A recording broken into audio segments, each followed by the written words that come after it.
Good morning, everyone. We'll start with the pledge.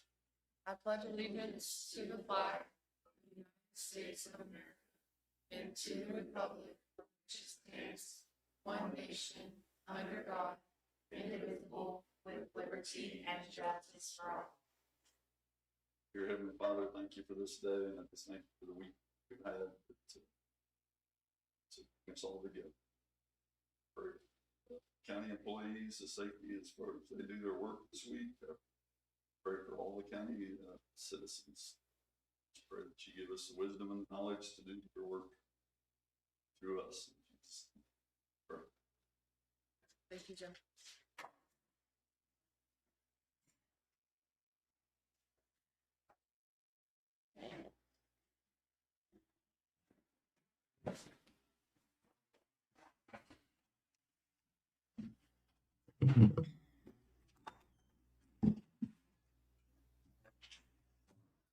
I'll make a motion. We approve the minutes as written for March 30th, 2026.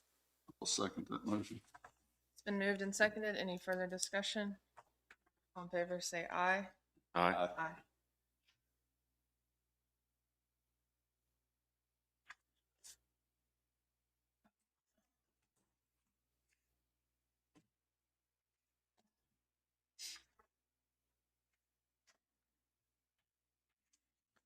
I'll make a motion. We approve the claims in the amount of $344,575.19. I'll second it. Been moved and seconded. Any further discussion? All in favor, say aye. Aye. Aye. That. I'll make a motion. We approve the ad and abates from 2025-277 and 2025-281 through 288 in a refund. The amount of $1,527.24. I'll second that motion. It's been moved and seconded. Any further discussion? All in favor, say aye. Aye.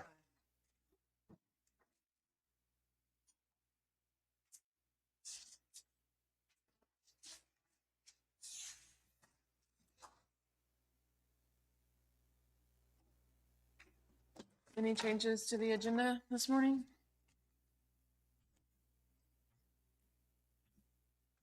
Make a motion. We approve the agenda as written.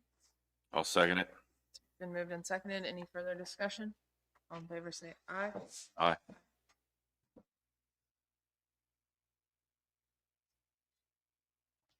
AMR? Good morning, Don Brooks with AMR for your weekly ambulance report for April 1 through 5th. Lacine had 10 calls and 3 transports. Mound City had 8 calls, 3 transports. Pleasanton had 7 calls, 4 transports. Total of 25 calls and 10 transports this week.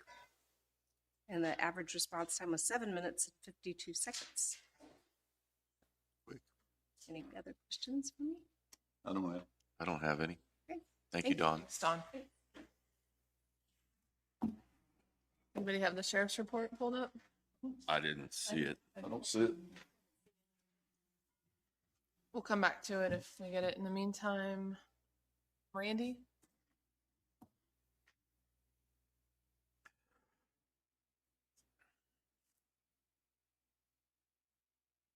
Good morning, Commissioners. Randy Hagwell, Linn County Rural Fire Emergency Management.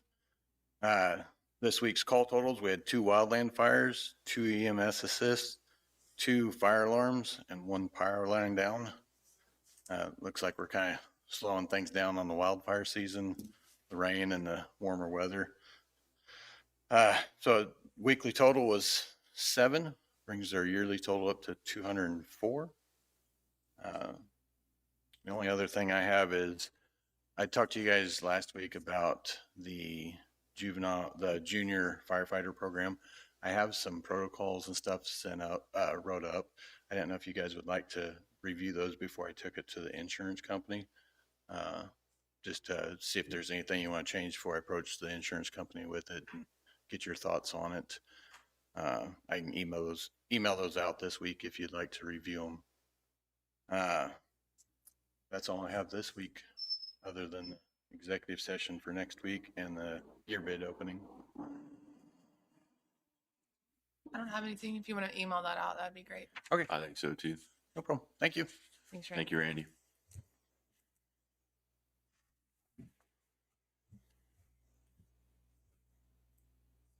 Jason, GIS mapping?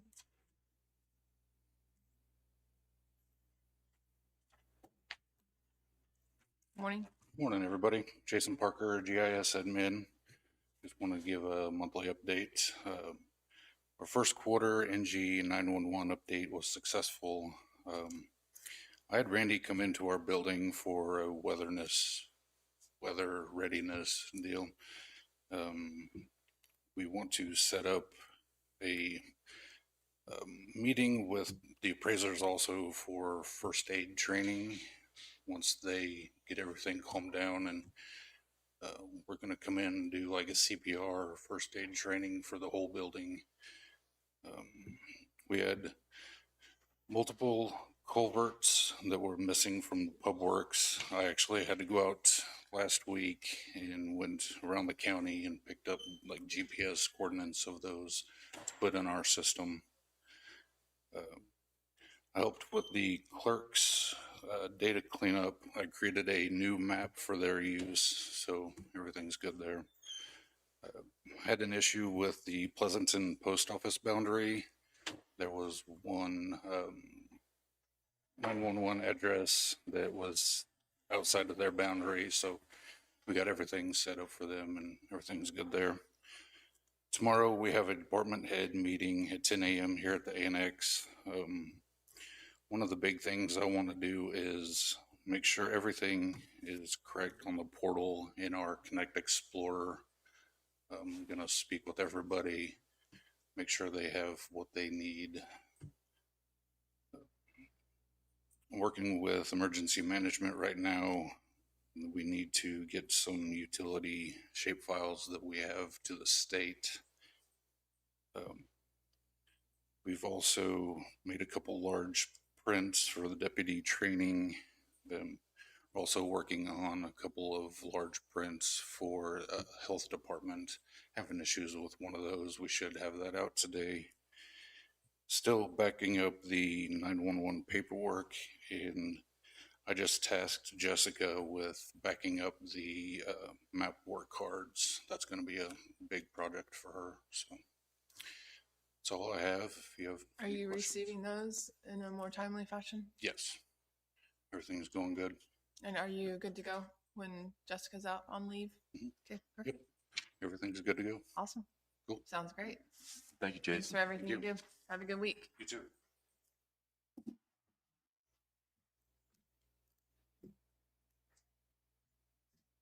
Did you see if the sheriff was ready? I didn't know it was me. Oh, okay. Jesse, you ready?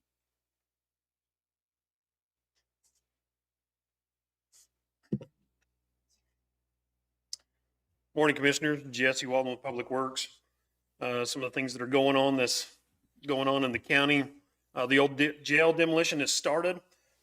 They had to shut down for 2 days last week just due to the wind, so we don't have a bunch of debris blowing out through the city. They're back at it again, getting that taken care of. Our fuel bids are due on the 17th of April. We'll bring those in on the following Monday to open those up. Now I'd like to go ahead and award the hay bid leases that we have in the county. I would like to award the Linn County Park lease to Larry Reynolds of Lacine for $2,580 per year, and this is on a 2-year contract.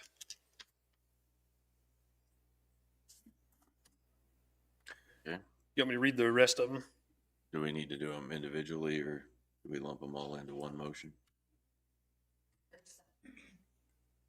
If the contracts are separate, then they need to be separate. Okay. I'll make a motion that we award the Linn County Park hay lease to Larry Reynolds of Lacine at the amount of $2,580 per year on a 2-year contract. I'll second that motion. It's been moved and seconded. Any further discussion? All in favor say aye. Aye. Next, we have the Thomas Road lease in Pleasanton. I'd like to award that to Kenny Baugh for $12,000 per year on a 2-year contract. I'll make a motion that we award the Thomas Road lease in Pleasanton to Kenny Baugh in the amount of $12,000 per year on a 2-year contract. I'll second that motion. It's been moved and seconded. Any further discussion? All in favor, say aye. Aye. Aye. Thank you. I'd like to award the airport hay lease to Linda Conley for $3,700 per year on a 2-year contract. Make a motion, we award the airport lease to Linda Conley in the amount of $3,700 per year on a 2-year contract. I'll second it. It's been moved and seconded. Any further discussion? All in favor, say aye. Aye. I have each one of those contracts here for the chairperson of the commission to sign and also the clerk. Thank you.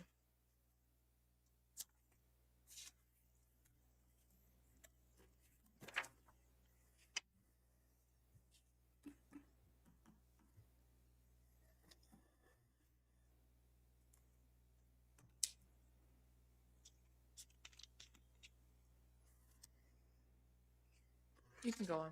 Okay, we've had the bids in for the culvert replacement on the north half of 1095. I would like to award this bid to Nail Construction for the amount of $219,000.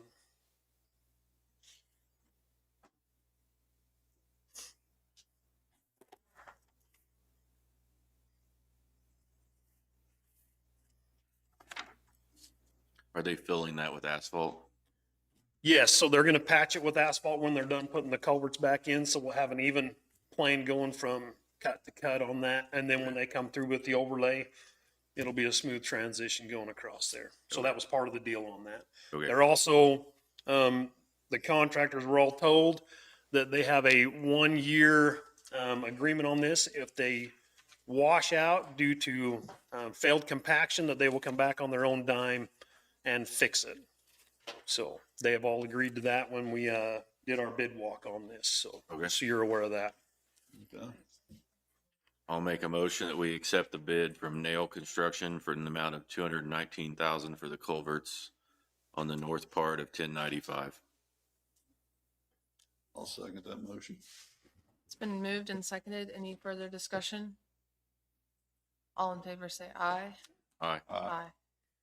Okay, in my notes there, I put they could tentatively start the 20th or 22nd of April, and hopefully finish by the 15th of May, depending on the weather, just so everybody's aware of that. Dust control, that has been posted in the paper. Letters have been sent out for those. Those are all due on the 24th of April, at the close of business that day. Also, I have on there, just a reminder, Tony with Terracon will be here at 10:30 to discuss our landfill. I sent you a cost on one of our dump trucks that's in the shop needing repairs. The total of this cost is $13,335.04.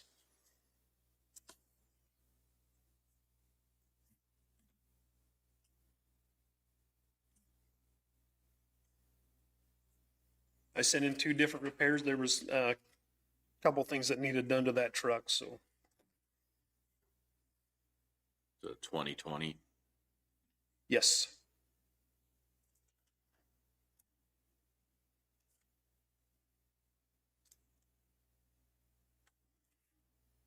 What was that total again, Jesse? $13,335.04.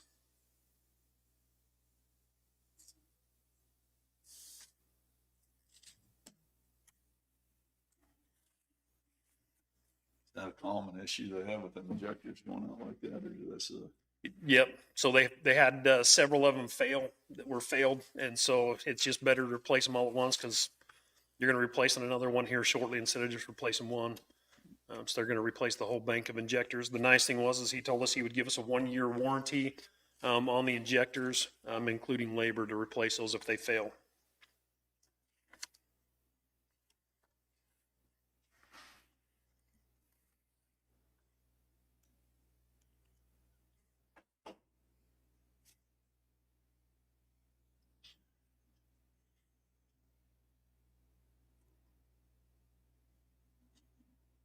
I'll make a motion that we approve the invoices with Inland Truck Parts for the 2020 Freightliner dump truck in the amount of $13,335.04. I'll second that motion. It's been moved and seconded. Any further discussion? All in favor, say aye. Aye. Thank you. I sent you 2 applications from Mound City. These are for dumping assistance. These are for 2 trailers located here in the Mound City limits. I did go look at those to see how big they were. I've been turning people away with large structures at the landfill so we don't fill it up with the structures that are being torn down. We do have room to put both of these trailers in the landfill. That's one reason why I'm bringing them in. We do have the room to take care of these. So the first one I have is the application number is CD-26002. The address of this is 214 Walnut Street here in Mound City. Well, they got a metal frame underneath them. So they got a metal frame under them. We take them and sell them then, or? We just take them and scrap them out to Wes's. Yep.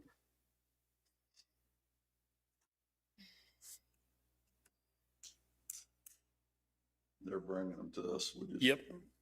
Just waive the dump fees of them bringing them in. Is it for a cleanup for the city? Yes.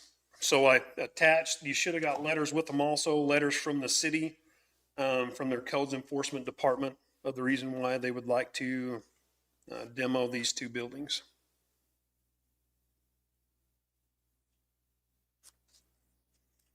We've done it before, so I'm good with it. Me too.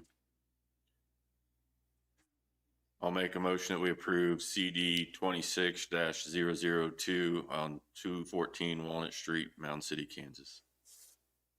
I'll second it. It's been moved and seconded. Any further discussion? All in favor, say aye. Aye. Thank you. The next one, the application number for this one is CD-26003. This is at 725 Spruce Street here in Mound City. I'll make a motion we approve CD 26-003 for 725 Spruce Street in Mound City to waive the dumping fees. I'll second the motion. It's been moved and seconded. Any further discussion? All in favor, say aye. Aye. And that's all I have for right now until Tony comes in with Terrica, unless you have any other questions for me. I don't, I'm good. Okay, thank you. Jesse. Amanda, you ready? You need the TV on? No. Okay. I'm a slapper this week. It's okay. Amanda Snyder, Linn County Health Department. I have a March update for you.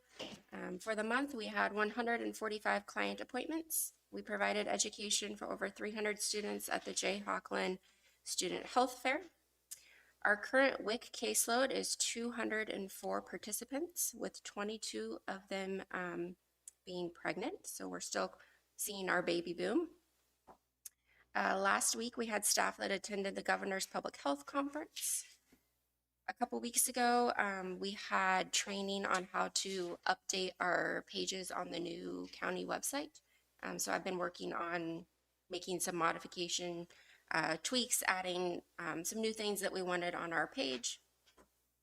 We will start planting our garden this week. The new grandparents class is this Wednesday at the health department from 9 to noon. You can still sign up for that if you'd like to. You just need to call our office so we can have a correct number of people. The employee biometrics for Linn County, we are offering those at our office on April 22nd and April 23rd. I sent out an email to all county employees with a link to be able to sign up for an appointment electronically. We currently have 4 appointments left for April 22nd. Everything else has been filled. We'll offer these again during open enrollment to ensure that everybody has a chance to have their biometric screening done prior to their health trifold being turned in early July. The Jayhawk Jayhawk Linn Employee Health Fair out at the school is April 13th, and our nurses will be providing biometric screenings for their employees. This is a service that we offer, and then we bill their insurance for these services. And then we will also be attending the Prairie View Student Health Fair on April 24th and presenting like we did for Jayhawk. Okay. Any questions? I don't know. Okay, thank you. Thanks, Amanda. Have a great day. You too.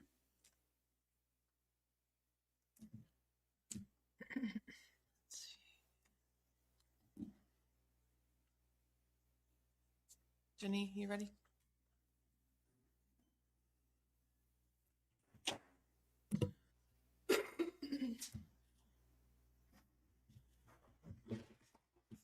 Good morning. Morning. Right now, Linn County does not have a clear enforceable framework for identifying and regulating dogs that pose a threat to the public. That gap puts our citizens, our first responders, and even responsible dog owners at unnecessary risk. The resolution I'm presenting today establishes a straightforward, fair, and legally grounded process for declaring a dog vicious, notifying the owner, and allowing for an appeal. It sets reasonable standards for confinement, restraint, identification, and insurance, standards that many of our surrounding counties use successfully.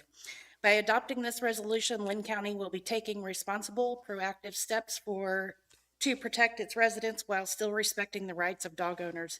It's balanced, enforceable, and necessary. I respectfully ask for your support. Thank you. Sheriff James Akes. So what this resolution kind of sets the groundwork for if a vicious dog has been declared vicious dog, or if we have prior incidents with the dog.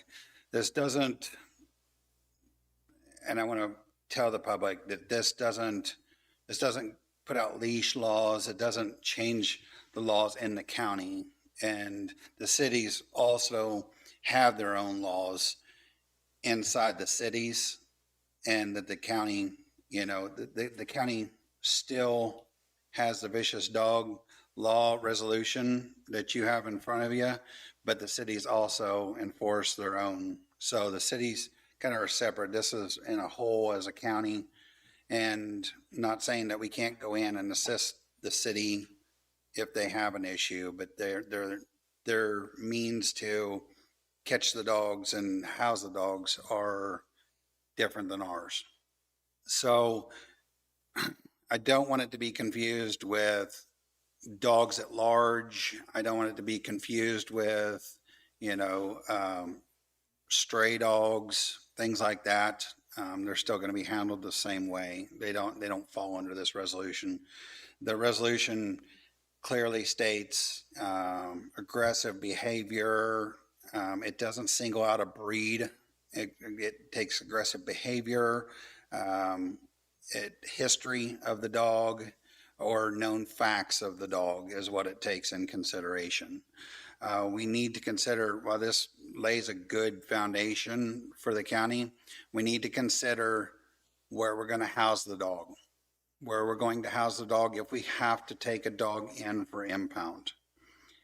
So right now, Pleasanton and Lacine have pounds.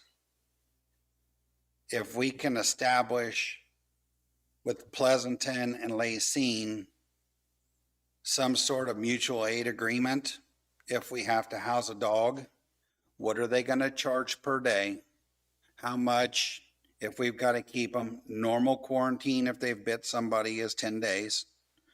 So what are we going to, so we know an upfront cost if this now, and I'm not saying that these costs can't be recouped from the owner of the dog, which sometimes they are.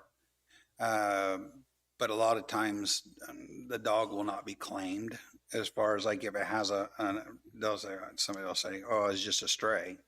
And nobody claims the dog. So we fall in that category too. But we need to see if we can get a mutual aid agreement with both cities that have a pound, or Mountain City has one that's not in use. It's down by the old water plant. I know nothing about it.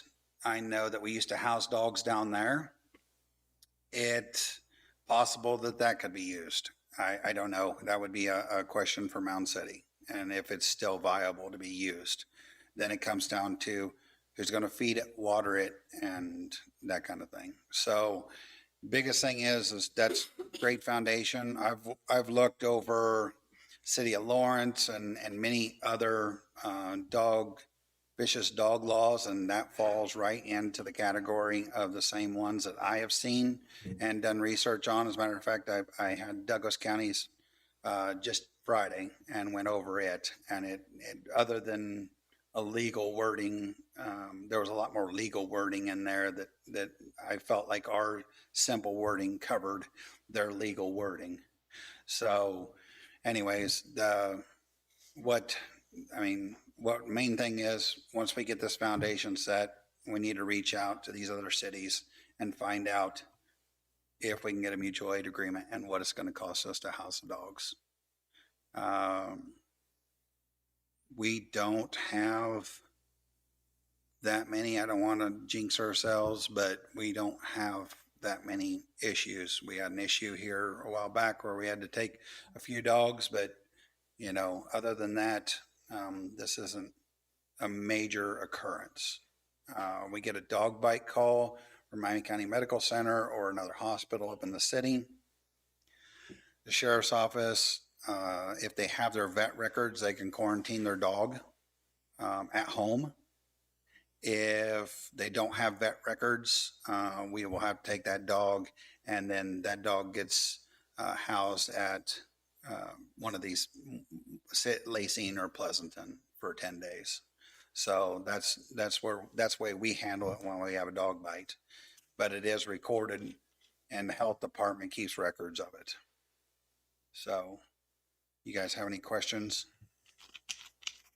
Our neighboring counties have this stuff. Yes. Yeah, Jenny did the research on that. You've looked this all over, right, Jacqueline? Yes, sir.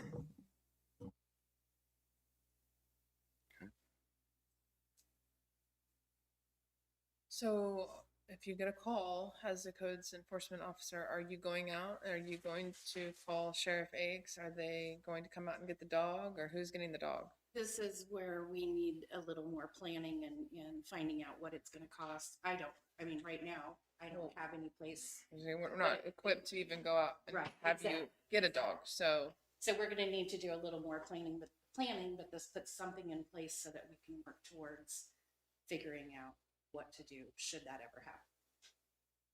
And I'm not looking for an answer today to adopt the resolution if you want to look over it, but the resolution kind of sets the groundwork, and then we have to go, the next step is setting the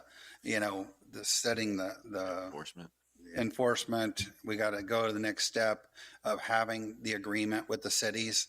Pleasanton, Lacine, they have dog catchers. They know how to catch dogs. They're good at it. You know what? You have the capabilities of anybody with you to catch them yourself, the sheriff's department. The only thing that I have over you or Jason or Allie, I have a catch pole. That's the only thing. I don't have experience. I don't have, that's, if the dog's coming at me and I'm lucky enough to lasso that thing and grab it, but other than that, that's only these guys. Pleasanton, I believe they have a dog catcher, and Would they contract to the county for? that is a great question. And if we set up somebody, whether it's Lacine or Pleasanton, absolutely, to go catch our vicious dogs. absolutely. It keeps Jenny from being at risk. I don't want to put her in a position myself. But at the same time too, we respond to those calls too. So it's not, we carry, electronic taser on our belt, things like that. And if it comes down to it, we can incapacitate the dog for a short while until we can get it caught. We have the agreement to respond, but the capabilities of Jenny and, we got to get a dog crate. How much is a dog crate going to cost? Then she's got to get a catch pole, and then we got to make sure that she's wearing boots and not tennis shoes. And it goes into a whole bunch of things. So you know, that's the agreement with the cities, would be great. I'd like to look out to see what the agreements, what type of agreements we could work with Pleasanton or Lacey, whichever one, and see what they would do before we step off of this. I mean, that it's on a per case basis. I don't disagree with you. I don't disagree with you, but having your foundation set, is great. And then, you know, jumping into it, you know, we can work towards the end goal there of having somebody, set in place. Are you guys okay with Jenny moving forward, reaching out to Lacey and Pleasanton to have the conversation? Yeah, I'm good with that. I am We're too. gonna reach out to Mound City and see if they're still viable down here too. Isn't there one in Linn Valley as well? Yes, there's one in Linn Valley too, and they also catch dogs. So, yeah, And then also the mutual aid agreement, I'd like to review that. So okay. we get a draft started with Jacqueline on that. Yeah, and we wanted to clearly state, you know, what they're gonna charge, and it can be negotiated every year. I mean, what they're gonna charge us per day to have that animal. This So, type of deal that they could bid on. I mean, if we have. absolutely, They could bid on what are they gonna charge us to do it? You know, if we have 3 or 4 people or 3 or 4 communities that was willing to do it. absolutely. Yes, And it could be a yearly type or 2 years. it can. Mm-hmm. Yeah, I mean, that's absolutely can be done. So, yeah, once we get that resolution in place, then I think it's all up from there. On the fines, quite a few different numbers. Are you saying if you find someone guilty of that charge, does that go to codes court? They have the right to also still be seen. So you'll issue them the citation, they'll come to codes court, Yes, and then we'll go from there. yes. Are you okay with all of the different? That, I mean, there was a lot on there for her. correct, to figure out correct. which one is- So, I mean, the basis of that was a general overview of everybody else's fines. It wasn't fines we just pulled out of the air, correct? Right, no, Yes. and I tried to take rural communities like Rural- ours. yes. So that we could have something. That was a general basis of what everybody followed, kind of a standard that everybody followed. I don't have a problem with it. What determines if we take the dog? I guess that's my, you know, I mean, if somebody gets. And- what is the determination of we actually go take their dog? In the resolution, it explains, you know, the aggressive behavior, the biting people, the severity of it, known fact that the dog is aggressive and they're not taking the precautions to house that dog if the dog is aggressive. I mean, you could have a very small dog and, you know, if they don't take the precautions of housing this dog and it constantly gets out and is aggressive towards other people, those people that in there is a part that explains to them, if you do not house this dog properly, then these are the fines that you face, and we can take your animal. Be a tracking of how many complaints you've had for that dog. Yeah. Yes. There would be a case for each one. Correct. So if the dog attacks, according to this, you can't just go and take it. Right. You have to issue them the citation. Wait, they have to go to quotes court, and then they are found guilty, and then after that, they still have 10 days to come in here. So That's a lot of. I'm gonna clear a little bit of air. There's an attack, a malicious attack of aggressive behavior, and then there's a bite, a protecting bite or an aggressive bite, and that stuff is taken in consideration. But if you have like a house pet and it nips or bites somebody, it's most likely, if it has all its vet records, it will not get taken because it has its vet records, its occurrence, and then, you know, we take that all in consideration. Then after that, that dog is on the list. And if we consistently have bites or, and it's the severity of the bite. Did it scratch? Did it break skin? Did the person have to go to the hospital? All that's taken into a totality of circumstances. But if you have an attack of a malicious dog, we're going to seize the animal right there. And it's going to be taken to the pound because Where is that in here though? I don't see it. I don't know where it's at. Okay, In that's there? what I'm saying. Like, I'm not seeing that. So if, let's say someone had their arm bit off, I mean, Yeah. there's no, that doesn't say you can go, no, there's a process. You have to identify it. They get to keep it. It doesn't say that we can take it yet. Unless where is that section at? Do you see it? I'm pulling it up now, but I was gonna just clarify that the initial determination to take the dog entitles a person to their due process to be able to appeal to the judge to get their dog back, And I thought we basically. needed that kind of leadway just to Yeah, so allow us. if they don't have their rabies stuff, it's by state statute that they have to be quarantined, to, So that would be a way we could take it.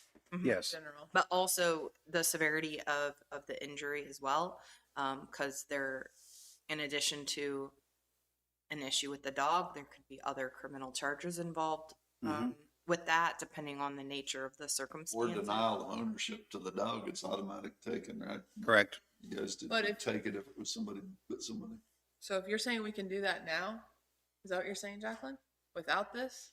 Because that's not in here. If there is a criminal case that the police have probable cause to believe that a crime was committed involving a dog, Yeah. they have the authority to take any and all action necessary under the law, warrants, etc., to seize items, including a dog. Right now, we have that, right? Yeah. Yes.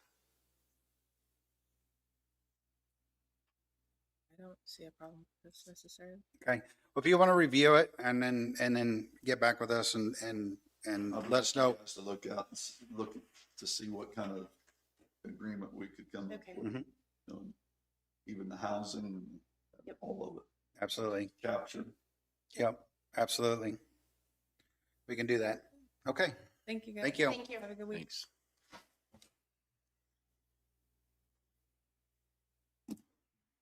Clerk, you ready? I just have a couple things I received, and I've got an invoice here for East Central Kansas Area of Aging in the amount of $45,000.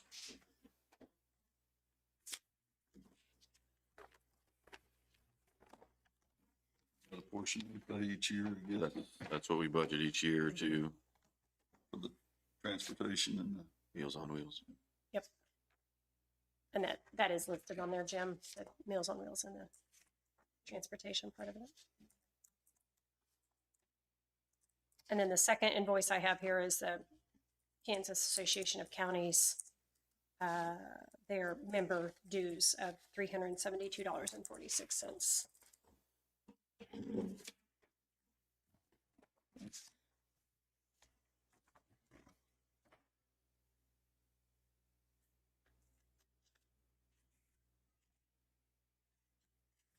this is something we've always done.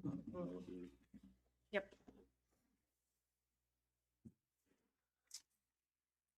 Good with this. Yes. I'll make a motion, we, pay this invoice in the amount of, 45. 45,000 to Area on Aging for the Agency Meals on Wheels. I'll second it. It's been moved and seconded. Any further discussion? All in favor, say aye. Aye. Aye. I'll make a motion that we pay our KCCA member dues in the amount of $372.46. I'll second that motion. It's been moved and seconded. Any further discussion? All in favor, say aye. Aye. The only other thing I have is I want to introduce Julie Parker. She is new in our office. And I will be gone next Monday, so she will be more than likely the one over here taking care of the electronic stuff, so. Okay, nice to meet you. Nice to meet you. Welcome. That's all I have.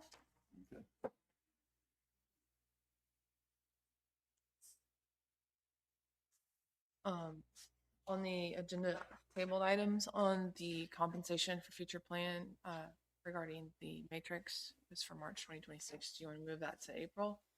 This is just talking about the matrix in itself. Yeah, definitely. I have some from other counties, but this is definitely going to be a lengthy process. But yeah, we need to start working on that for sure. The only other thing I do have is the handbook. Did you guys want to? I'm okay with finishing up the handbook. Are you guys ready to go? Did you review it last week that I sent to you? Okay. I did as well. I did. I did. Okay. So do you have any questions? You guys ready to approve that? I'm ready to go. I'm ready. Good. Okay. So I just need a motion that you want to approve it, and we'll get those printed out or electronically sent to each employee and ask them to sign those documents and get them in their files. I'll make a motion that we approve the Linn County Employment Handbook as presented. I'll second. It's been moved and seconded. Any further discussion? All in favor say aye. Aye.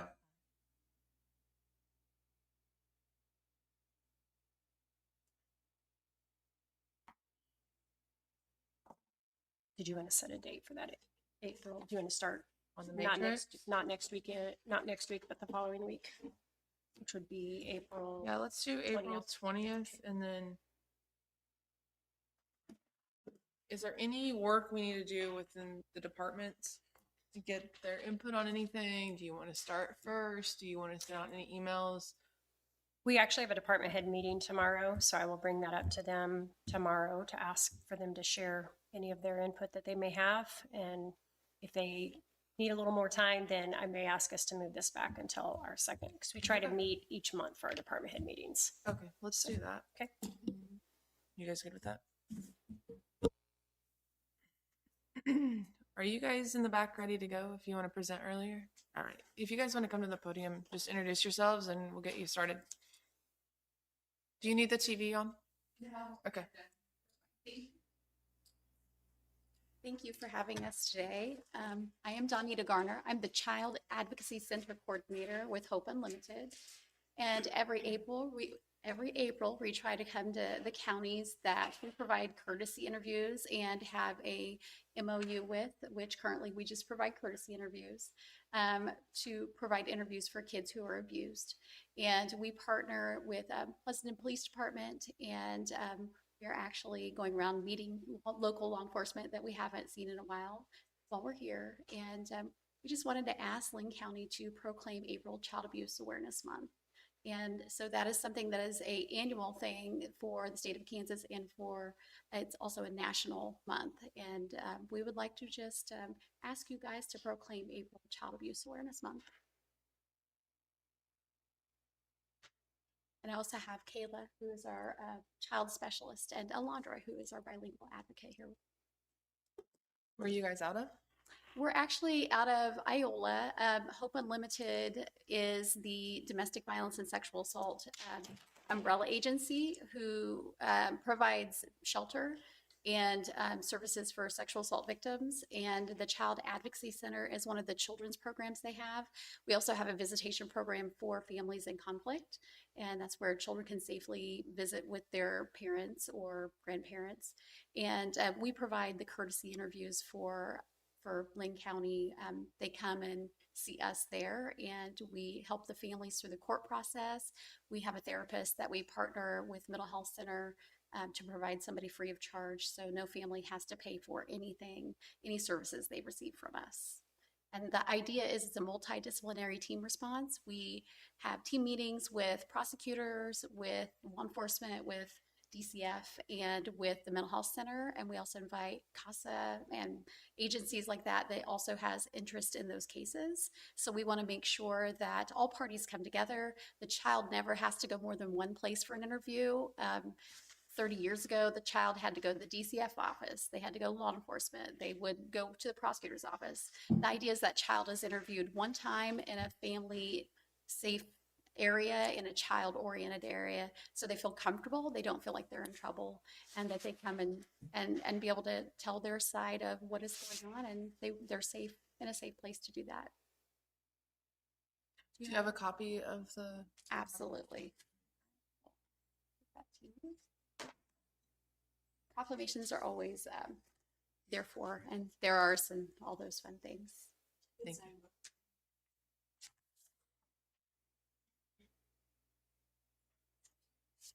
You guys want to read through it?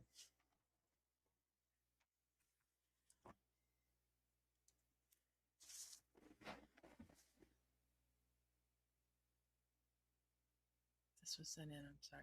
Just reading it. Okay.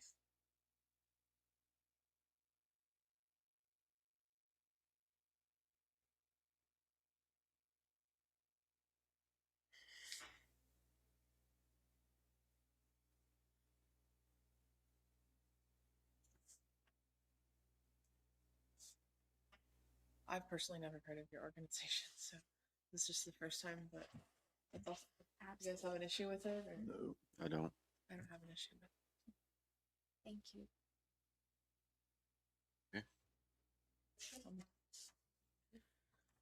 I'll make a motion that we sign the proclamation for Child Abuse Awareness Month for Linn County for 2026.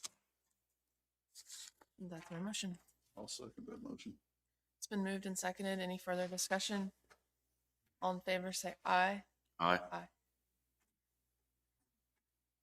Keep one copy.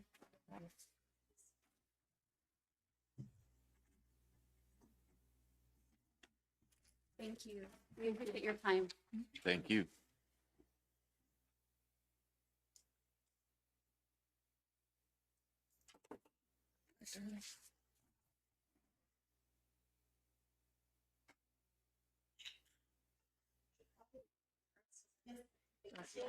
Thank you. You guys have a good week. You too. Good month.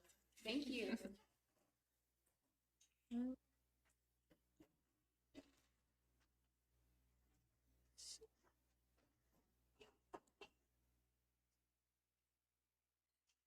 We don't really have anything until 10. I'll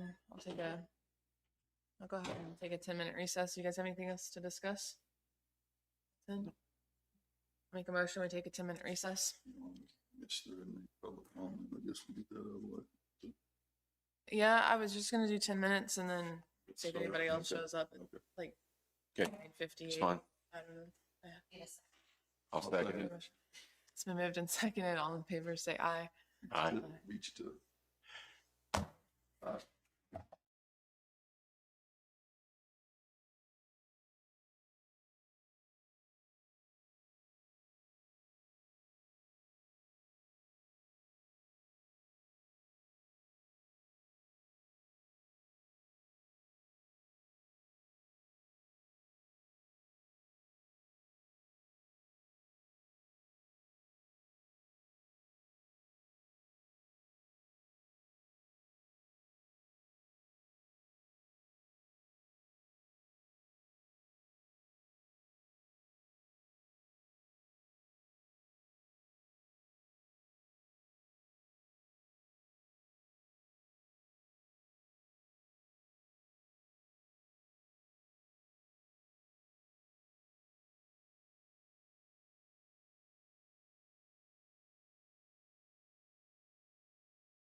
We're back in session.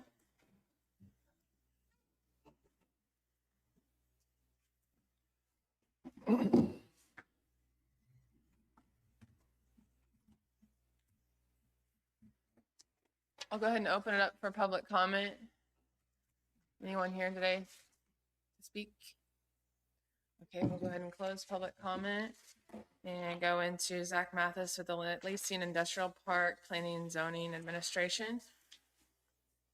Good morning. Morning, Commissioners. Good morning. Zach Mathis, City of Lacey. I'm the Police Chief and Planning and Zoning Administrator. I think we all had a chance to read over the letter that you had sent in. There are a few things that we had questions from you. What exactly are you expecting from us? And then also go over what we cannot give you. Sure. Yeah, for sure. So my kind of the main objective is just get a understanding of the process, or try to develop some type of communication, not even a partnership per se, but right now, as of late, as we've been approached about persons trying to buy property, specifically in the industrial park, we have just said, contact Linn County. We didn't know exactly who for them to contact. It was just kind of whoever answered the phone, hopefully they know type thing. So we'd like to establish that. In addition to, understand the process in which kind of the evaluations for the lots are established. And I understand that's executive session material. So as of late, there was one of our warehouses got purchased, which housed 4 to 5 businesses. One of those businesses wanted to buy a lot and build, and they were surprised by the sticker price and the one comp they were given, which was $1.5 million agricultural lot that was used for comp. So they are still interested. However, they have stopped receiving contact to continue that purchase, and that's been since December. So they kind of. You're talking about the sale that we potentially had here. What are you talking about? The $1.5 million?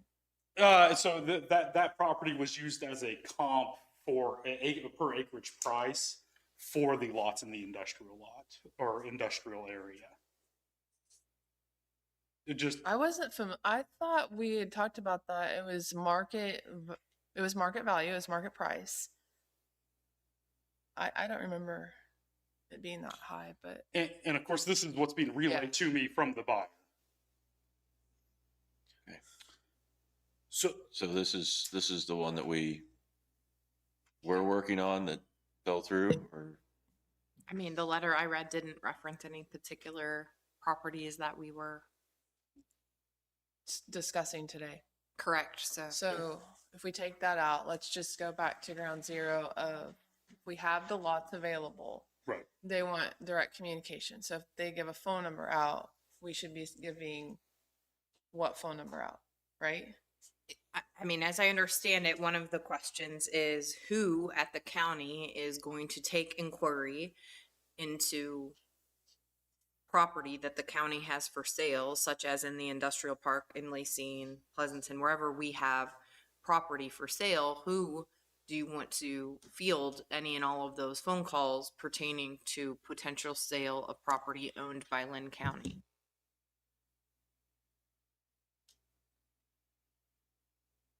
My thoughts is if that's the case you're involved in, and you would be involved in any sale we had, would you be willing to take inquiries on? Sure. I don't know, what do you guys think? That's what I was thinking as well. If anybody, we could give you our attorney's number and you could pass that out for anyone interested in buying land in our industrial parks. Or if you had a county email, I would assume would probably be a little bit more feasible, Right. To get back at her convenience. Well, yeah. That'd be great to establish that. Just trying to facilitate, that development, that sale. We're lucky enough that that certain company, as long as we're talking about the same one, they are staying in the industrial park for a lease, but they are still interested in building. So then, I just wanted to bring up kind of the 2002 agreement, that Linn County would maintain the roads down there, specifically East Linco, and then, or I'm sorry, both Lincos, west and east, and then also 2150. Just kind of perception, if I was looking to buy a lot, seeing the 2150, I would describe it as kind of chip and seal without the seal. It's not gravel, but it's loose. And then there's also like a 15-foot burn pile at the end of it, that is used. So it's just kind of maintaining it to look like we are trying to develop the area. In addition to, on 2150, there's about an 18-inch pothole that extends the size of the road west of Reed Minerals, east of the railroad tracks. And that is a frequently used kind of emergency road, especially if we get the railroad blocked at Swan. Our first 3 railroad crossings, 2150 is typically the one that's open. Unfortunately, there's just that very large pothole. I know exactly what you're talking about because there was an accident and we were coming back from the high school and we had to redirect traffic and there was a lot of people hitting that hole. Right. And it was bad. I did not realize that we maintained that.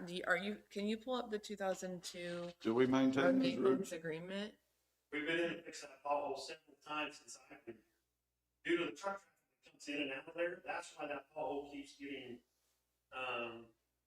opened back up. There's a lot of big trucks that go in and out of that road, so maintaining that road is a huge expense to the county, in that area to do that. So it's one of those roads that with the truck traffic going in and out there, it's constantly being fixed. Let me have her. Do you have a copy of the 2002 agreement? I didn't bring it with me, But you do. but we do have it. I mean, if you guys can't find it, we'll have to send it over. I would say that the truck traffic goes from Reed Minerals entrance to the east, and then this is to the west, that pothole. That's correct. There's a lot of truck traffic.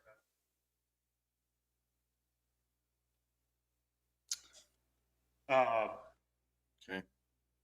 But yeah, just like a little bit of understanding, partnership, cooperation of just trying to utilize the property that the government owns to kind of help our communities.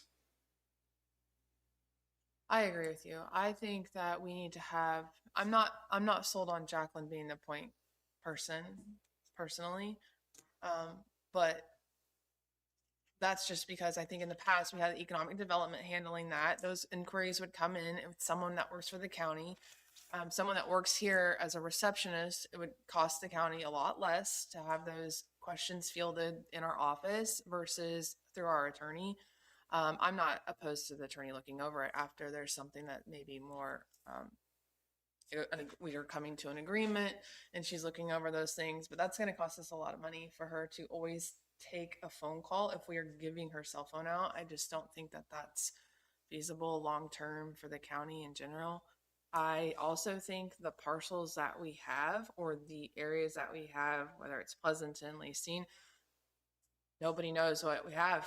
And so I agree we need to have some sort of, I don't know, graphic or something. You guys, I see you guys are really getting active on social media. It'd be a great opportunity for you guys to push, what you have in your area. And I think that's what I thought you were asking. Well, and that is as well. At least, I'm not saying we need for sale signs on all the lots, but one that says lots available, contact this number, XYZ, I think would be really good. When we were approached, they didn't know who owned the lots. They were just like, hey, there's, open lots. Are those for sale? And we're like, oh, well, they're owned by the county. We hope that they are, and directed them here. So. And I don't think that we can put the price on it. Right. A list price. Am I correct on that? Or can we put a list price if it goes in the paper? If you were to establish a market value for the property, you could put that market value price for sale. There are obviously statutory requirements for you to ultimately sell property, but if you are listing it with a list price, that's fine. It just has to be market value. Are you guys interested in listing the 3 or I guess not listing, but advertising at market value, all 3 parcels, or we can have something pushed out, or they can push something out on social media, because we're Or both. obviously not doing the work on that, but someone is showing interest in doing that.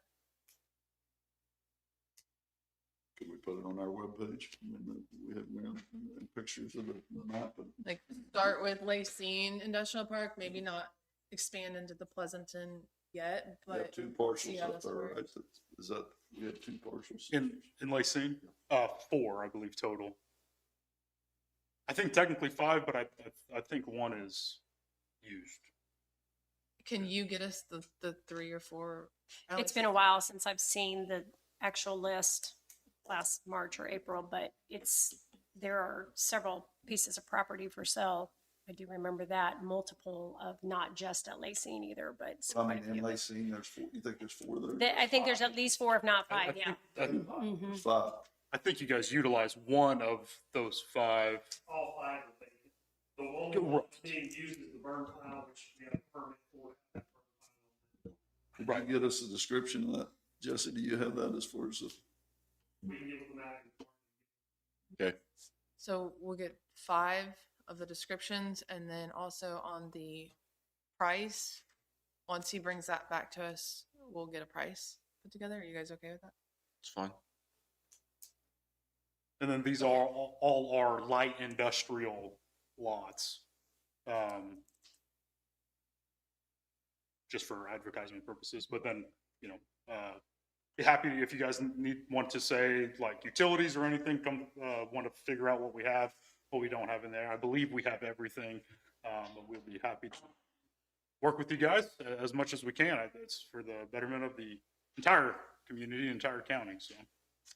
You said 2150, and what was the other road? It's East Linco. It's the one that's the most vacant, is East Linco, and then West Linco is. Can you take pictures of those roads and email that over to us? Sure. So I can see it. Mhm. Try to drive by it too, and then O2 agreement. I'm not seeing it go from 2000. Sorry. I'd be happy to provide all the agreements and everything that we have for that area. Back to We go back to it starting. Okay, it's quite a while ago. Yeah. Heard it. You could send that over, and then I'll put it back onto the agenda. Jesse, do you think you can get that information next week, or do you need a couple weeks? Yep. We'll put you back. You don't have to come, but we'll put it back on for April 13th. Okay. And we'll try to get all the information. It includes how it's zoned, the Sure. utilities, the price, and all 5 lots that we have available. I think that'd be great. And then also come up with some agreement that you're allowed to post that. Yeah, or just I don't know if it even had to be like a mutual aid agreement or anything, just a verbal, hey, we don't mind if you do that. I mean, whatever y'all's attorney thinks. Okay. And then we'll get back with you on the road situation. Yeah, sounds great. And I understand that takes time. I just want to, if we're hoping for development, I think the first thing I would look at would be, could the road substand my traffic, Okay. That's what I would look at, so. Sounds good. Just email her over pictures Yeah. and the mutual agreement. Yeah, we'll for the do. roads. That's all I'm looking for. You guys have anything else? Okay, perfect. Well, I appreciate you all for your time. All right. Thank Thank you, you. Zach. Have a good week.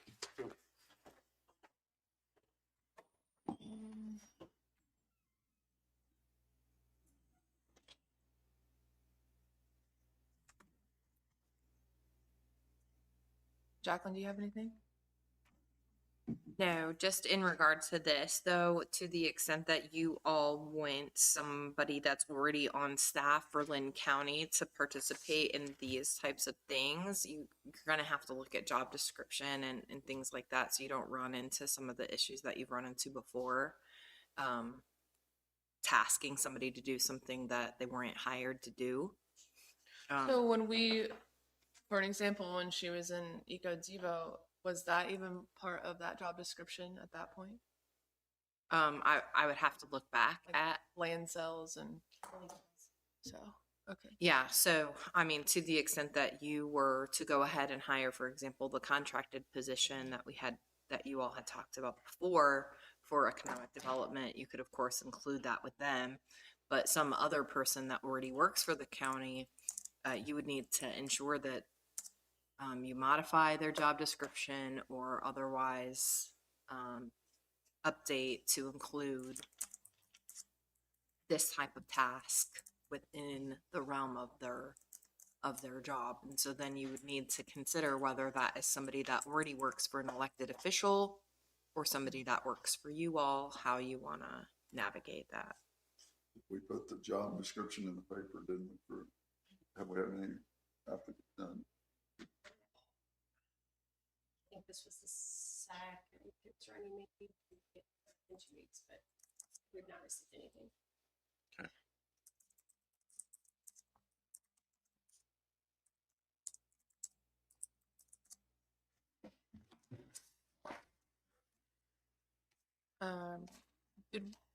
Does anyone have anything else? I have a few things to go over.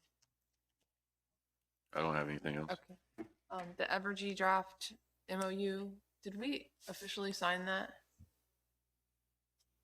So in regard to the Evergy, Jesse was having the bridges inspected before Okay. we Right. proceeded with anything pertaining to that. So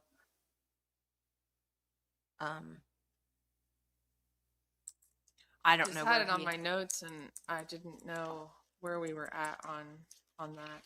Yeah, in regard to the Evergy bridges, we wanted to get those inspected. Oh, there's Jesse now. So I don't know where we are on the timeline for that. The Evergy bridges, Jesse, that were gonna be inspected. So I went and met with Kyle with Evergy last week about the bridges. They have their engineer coming to do an inspection. We're going to have ours doing an inspection on it, so we'll have two of those just to cover our basis on that. Kenny said it'll be, or excuse me, not Kenny, Gene with CF Engineering will be out doing those here in the next month, within the month. So we'll have those reports back from him on that. Okay. Thank you.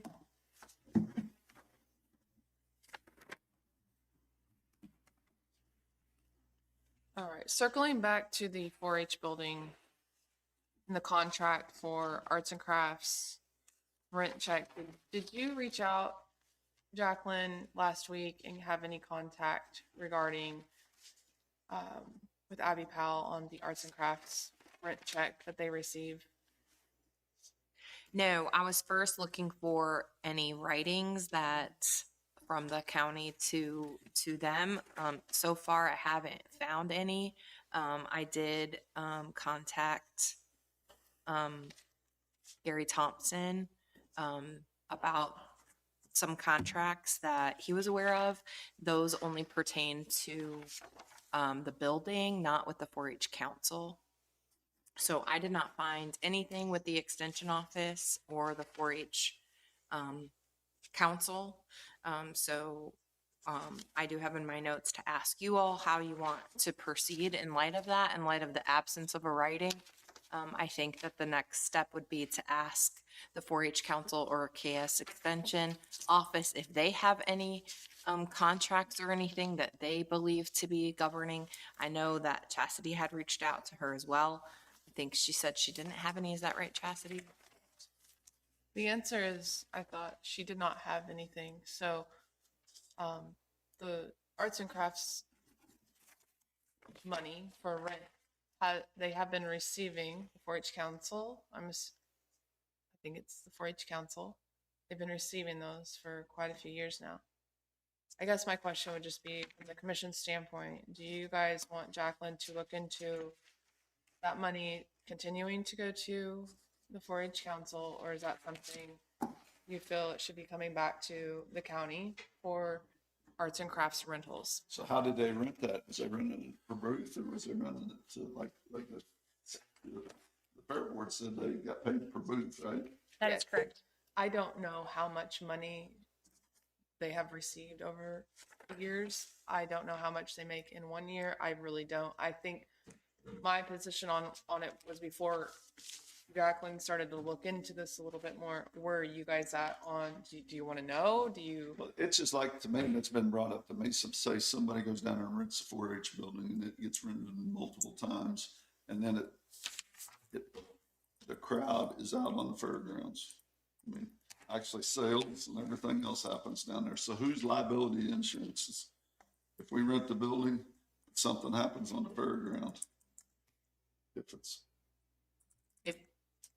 It would be it would be both, whoever owns the property as well as whoever owns the building, and likewise whoever's renting or leasing the building. So to the extent that your rental agreements call for them to have insurance for that particular event, naming the owners as additional named insureds, that's something that sometimes happens.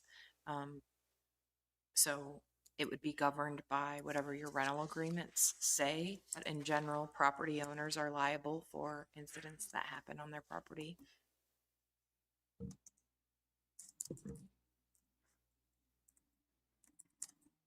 I also had on here to, we need to revisit the 4-H building regarding the insurance, regarding the, so it's updated in 2000, it says 14, it says 2018 here, on the rental agreements, and also the rental price at $75.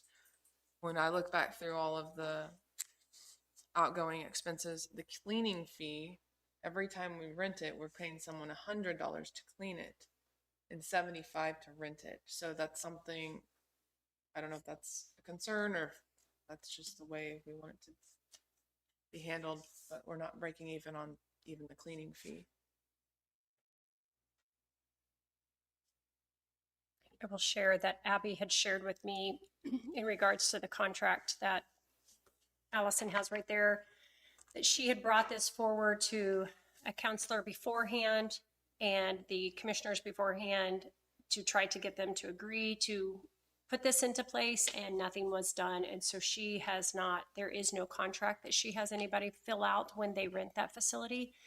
And there is nothing I know from the Fair Board side of things, nor do I believe from the 4-H side of things when they rent it out to the arts and crafts.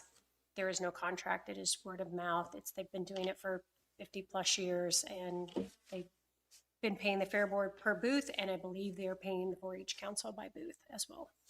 So this agreement is something she came up with but never passed. Correct. So when we're renting now, let's say I rent it, you rent it, you don't sign anything, you just give her a $75 check. You call in, ask to rent it, and you go pick up the key. When you pick up the key, you pay your $75 per day that you are renting it. what does that do? Since we own the building, I guess our insurance takes care of all that. That's right. I know on the Fair Board side of things, if they rent a building, we ask them, they have to show us proof of insurance that they are providing insurance on whichever building they are using. Like when we have auctions and things down there, but they're using your ground too, so. If they use our ground, then they have to provide proof of insurance to us. Is that what- Correct. Mhm. So we have somebody that's going to rent a building there sometime later this month, and they had to sign a contract with us stating just some random things, and then they had to show proof of insurance for that.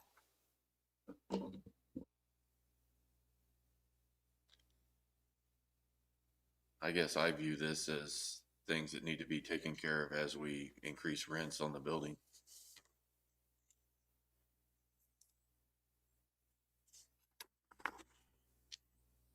How do you guys feel about is if we could come to an agreement? I mean, if this isn't something that I want to dump on the Fair Board, but if we even gave the Fair Board a certain amount of money to take the building, you know, and then we just paid a certain amount to help the fair. If we come to an agreement, you know, just give them money and then we're out of the building. I think that was our thought process, but when we had them here, they clearly said They can't do it No. without money, is what I heard. Is that they can't finance it. with Well, money. I think they pretty much told us that they didn't want us to give them the building, that they didn't want anything to do with that building. that's what I heard. As far as giving it to them, yes, but I mean, Okay.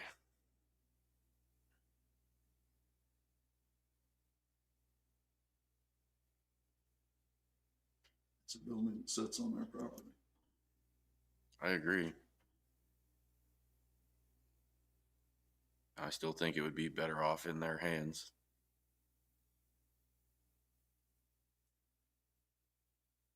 And I think the rent, I mean, where we're at with the rent at the $75, that's insane today, and we should be getting more money for what it is. It does have on here $75 per day nonprofit organizations or individuals that are Linn County residents. And then the second one on C was $300 per day for commercial uses for anyone outside of the county. And so I understood their argument of having the building open to people that live here in the community and the kids. I understood that. I just Schools don't really didn't hear them say that they did not. I didn't hear them say they wanted it, no matter if it was given, no matter if they had more money. What I heard was they don't want it. But maybe I'm wrong. That's what I heard. Don't want the building. I heard they don't want it, no matter what we do. And so, And- which is unfortunate in a way, because I do feel like they could get more money from our budget and their increased mill and all of that, but I don't know if they're, but either way, on that, if they don't want it and we currently have it, I think legally we need to move forward with the contract when people are leasing it to save the county. That's number one for me, is to draft something that we're requiring Abby to have them sign. Where do we determine who pays and who don't pay? I guess is what. There's a lot of- Well, I it says guess no there's- charge for 4-H clubs, extension council, or other county governmental units or any youth educational groups. $75 per day for nonprofit organizations and individuals residing in Linn County, including for receptions, reunions, meetings, or community organizations. $300 per day for commercial uses. No businesses conducting auctions or other questionable businesses transactions will be allowed to use the 4-H building.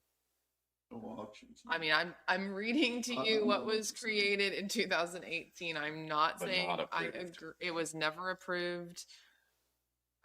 We obviously can make changes to this. I would assume Chastity would want to have K-Camp get involved to make sure we have all of this stuff covered for liability insurance purposes.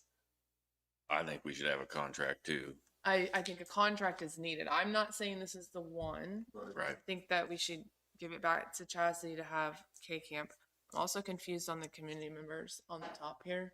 We're just having 2 people on here, but I'll just question it. But I just don't want to, I think we need to get the 4-H building at least starting off with this. And then, also wanted to know if you guys were interested in receiving the arts and crafts check or letting the 4-H council still take them.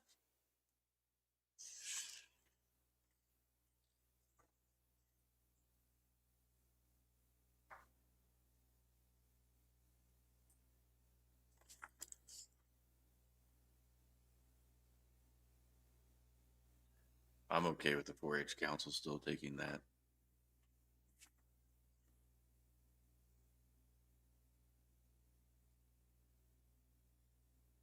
Would you like to know how much it is? Sure. And we're gonna pay the 4-H council for cleaning it, because I didn't see money for cleaning. Yeah.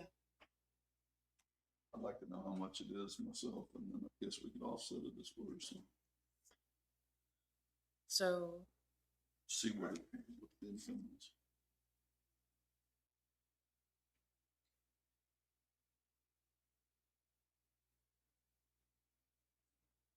you guys want last 5 years arts and crafts funds dispersed? Sure.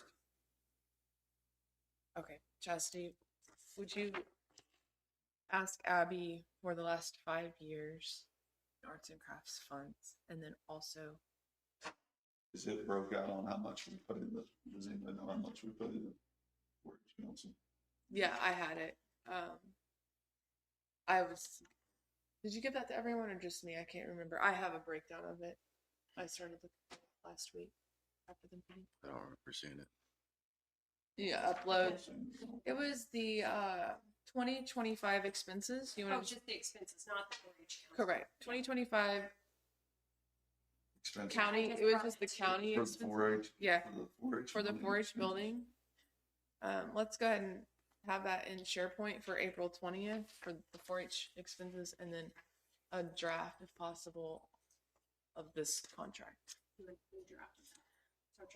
I think so. Do you want to, off the top of your head, do you want to allow auctions? Is that what you were? My concern is, and what was brought to me is, if we're renting it and something happens out on the fair, I mean, it's they rent both, I guess, or they use both when they use the building. They do use both. When they rent the 4-H building, if they put anything out on the property, we don't see anything for that as the fair board. We do not receive a contract. We do not receive You a don't copy see of their the top insurance. We or don't anything. receive any payment, correct? Because, I mean, they're parking cars, they're, That's something that fair board probably needs to look into as well. Well, even when we rent it then, I mean, when we're renting, we're parking cars. If we rent it for something, we've got cars parked all over the fairgrounds ground, right? that's what I'm saying. On every time we use it, we're using Correct. The That is entire correct. fairgrounds. the fairgrounds is associated with our 4-H. That's what my concern is. I mean, it's, Valid point. how do we?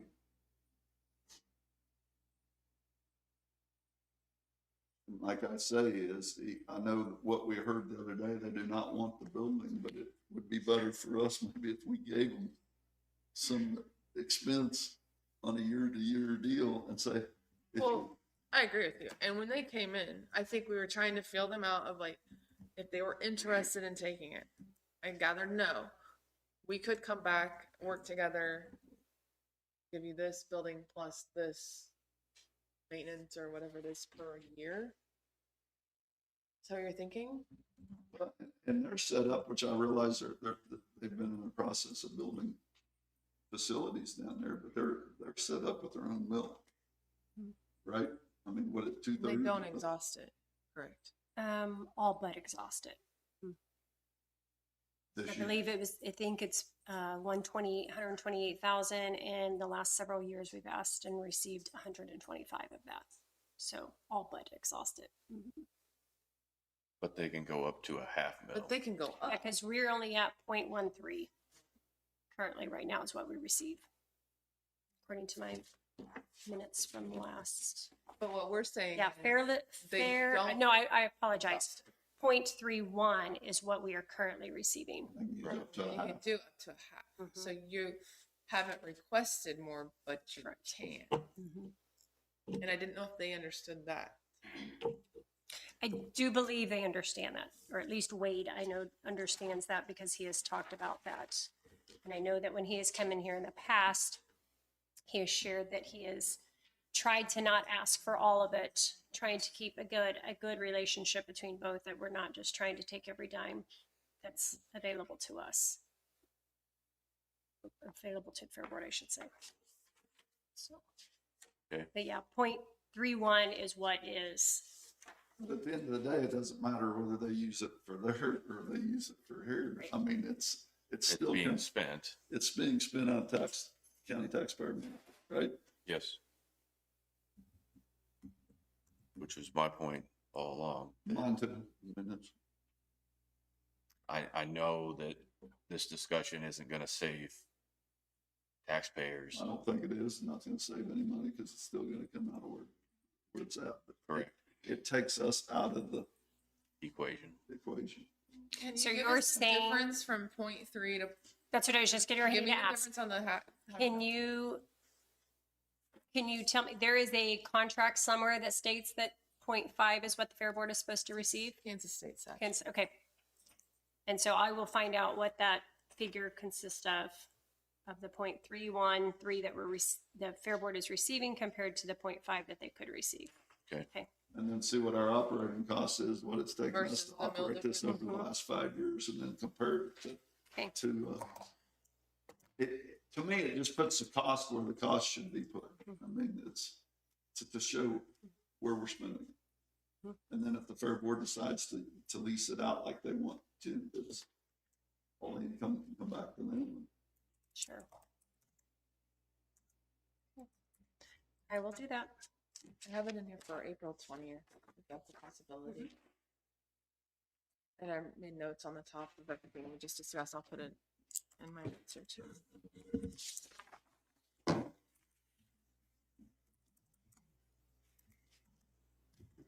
And Jesse, we're ready for Tony.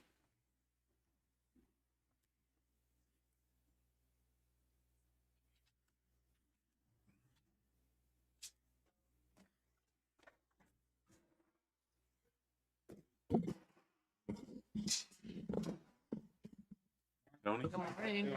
Good, how are you? Hope everybody had a good Easter. The weather was nice, fortunately. Yep. Well, we're back at it. Figuring out what to do with the landfill. Put together just sort of a general presentation. We'll make sure, so you guys got a record, of everything.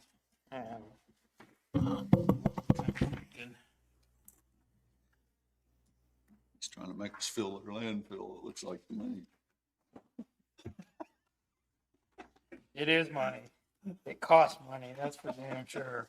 It's not the way it used to be where you just dug a hole and filled it anymore. Yeah.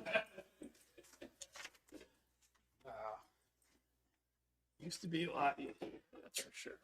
I figured what I'll do is maybe before I get into the expansion, maybe give a quick overview of the current landfill status. Okay. So we know where we're at timing wise and that, and then jump into the expansion. This is a general overview, conceptual discussions, because there's still a lot of work that has to be done to figure out how we want to approach it as far as developing that expansion area. Current landfill, we just got approval on the vertical expansion just this last month. There's a drawing in there, figure 4 in your handout there, which shows the perimeter berm that we constructed in blue. And then it also shows the vertical expansion grades and what we're going to be building up on with the approval from the KDHE. So this is generally the current layout, what we've got out there. I provided just some photos of the construction that was done for the perimeter berm that we completed, just so you got an idea of the picture. And some of you probably haven't been out there since this has been done, so, but we completed all that in the last 2 to 3 months and got approval from the KDHE. So we're moving forward with the existing landfill. There's a cross section in here that kind of shows where the vertical expansion is going on top of the existing, that previous design we had. So we'll just be building up a mound in the middle to add on. And then we'll be bringing some of the side slopes up to design grade.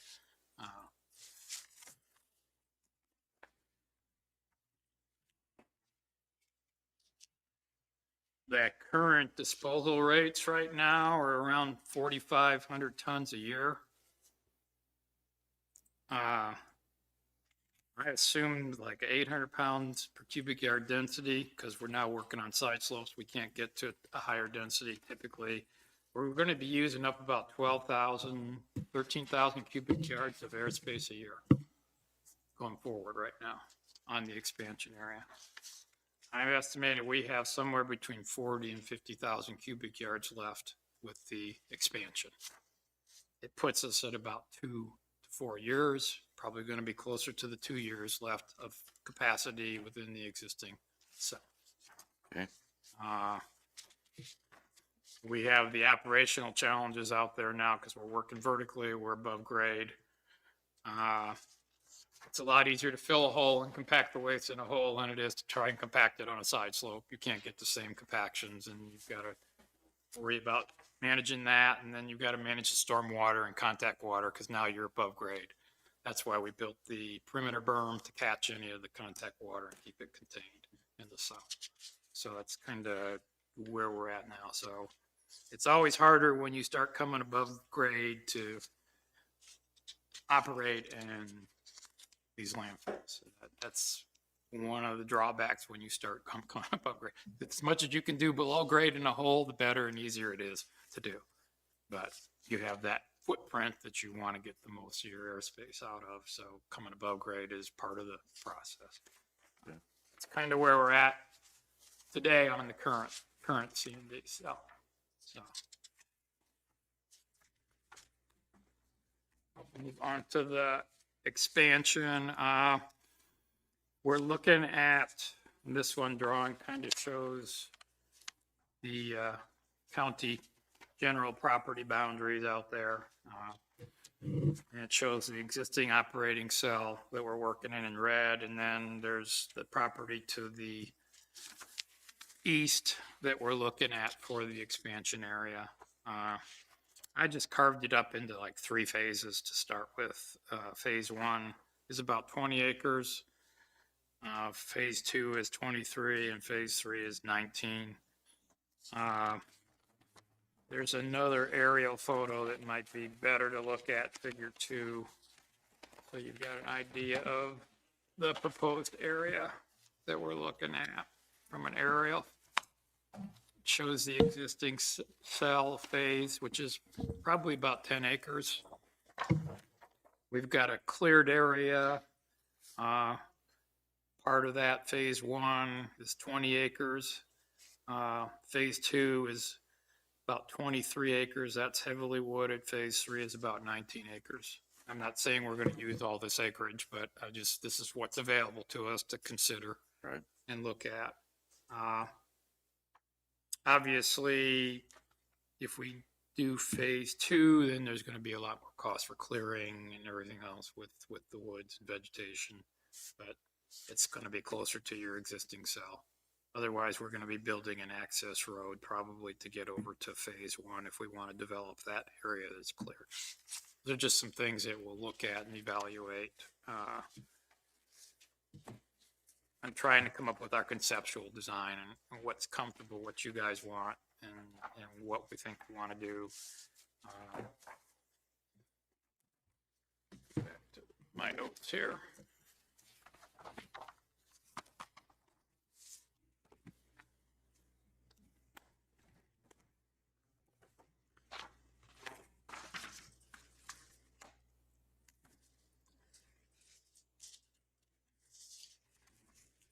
I did provide a copy, I think, of the application.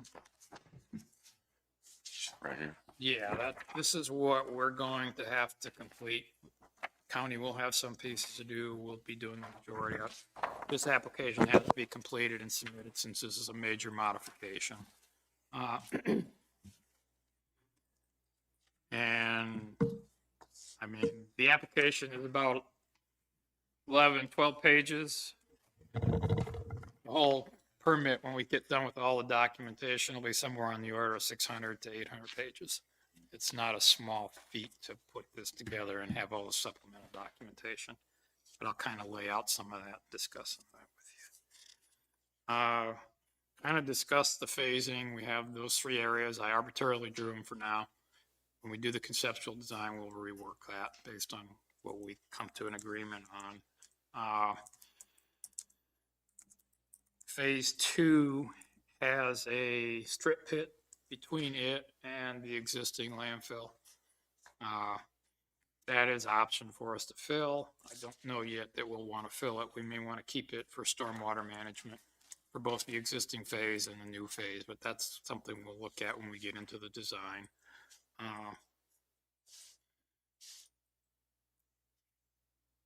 We've already had discussions with the Corps of Engineers. So if we think we want to fill it, we will have clearance to do that and use that area.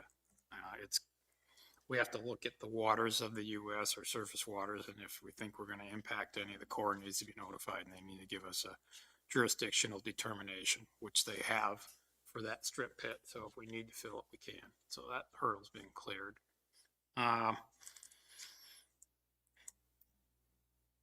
We've also been in discussions with the Kansas Department of Wildlife and Parks, and I'll maybe expand on that a little bit. We had endangered species that was listed and it's been delisted for this area. So now it doesn't impact it, but it was impacting us a couple months ago. I think we're gotten through that hurdle. And I'll touch on that. The one thing we're going to need to do is do a hydrogeologic investigation for the expansion area.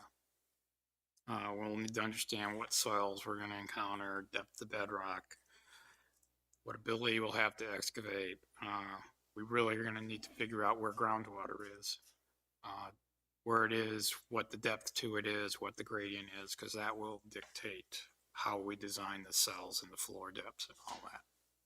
We have to maintain at least 5 feet of vertical separation between the bottom of your cell, where the waste would be, and the groundwater. We had to go through that with the existing C&D cells. We'll have to go through that same process when we do the design for the new area.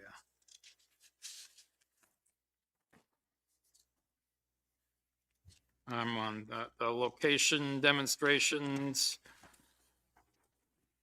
Public water supply distance, probably not an issue for us. Floodplains, I think we're going to be outside those issues. Touched on the threatened and endangered species, the broadhead skink. I think we've got approvals from KDWP, but we're going to put a formal request together and letter together to get something in documentation back from them. So we know we can develop the phase 2 and phase 3 areas where their habitat is. Surface waters, I talked about the core and the strip pit. We have buffer zones. They're built into the permit requirements and the regulations. Typically 500 feet to residents and structures and things like that. I don't think that's an impact for us here. There's enough vacant land around on this parcel. The KDHE sets a 150-foot buffer zone in the regulations, but we can do a petition. You as the county can do a petition to reduce that. So maybe we go with a 75-foot or 100-foot buffer zone so we have more. The buffer zone is, here's your property. You have to come in 150 feet and then you can only develop that area. So it takes away a lot of capacity when you're looking at acres. Right. So you don't get the biggest bang for your buck on the property. So typically I will go in and have the county, I'll prepare a letter for the county to sign, and we submit that to the KDHE with a buffer zone reduction. And there's a copy of a petition in here that we'll file. And once we get conceptual laid out, we can look at the design and figure out 7 to 75 feet make a difference, or 100 feet, but every 50 feet we can add on to space that's valuable to the capacity of the landfill. So navigable streams is not an issue. Vertical separation of groundwater, I kind of discussed on that with hydrogeologic investigation. Unstable areas, fault sinkholes, it's unlikely for this site. We've got maps that we'll be preparing showing the abutting property owners as part of the permit application. So I'm into the engineering and design now. We'll put together design drawings. They'll be permit level drawings.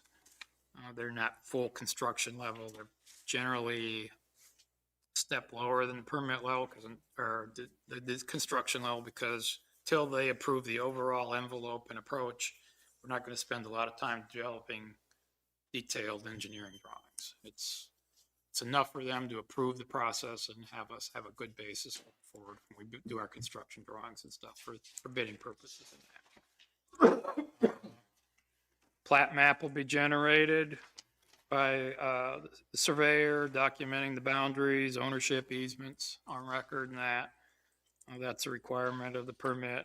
Facility site map, that'll show our phasing, existing and new cells and all that.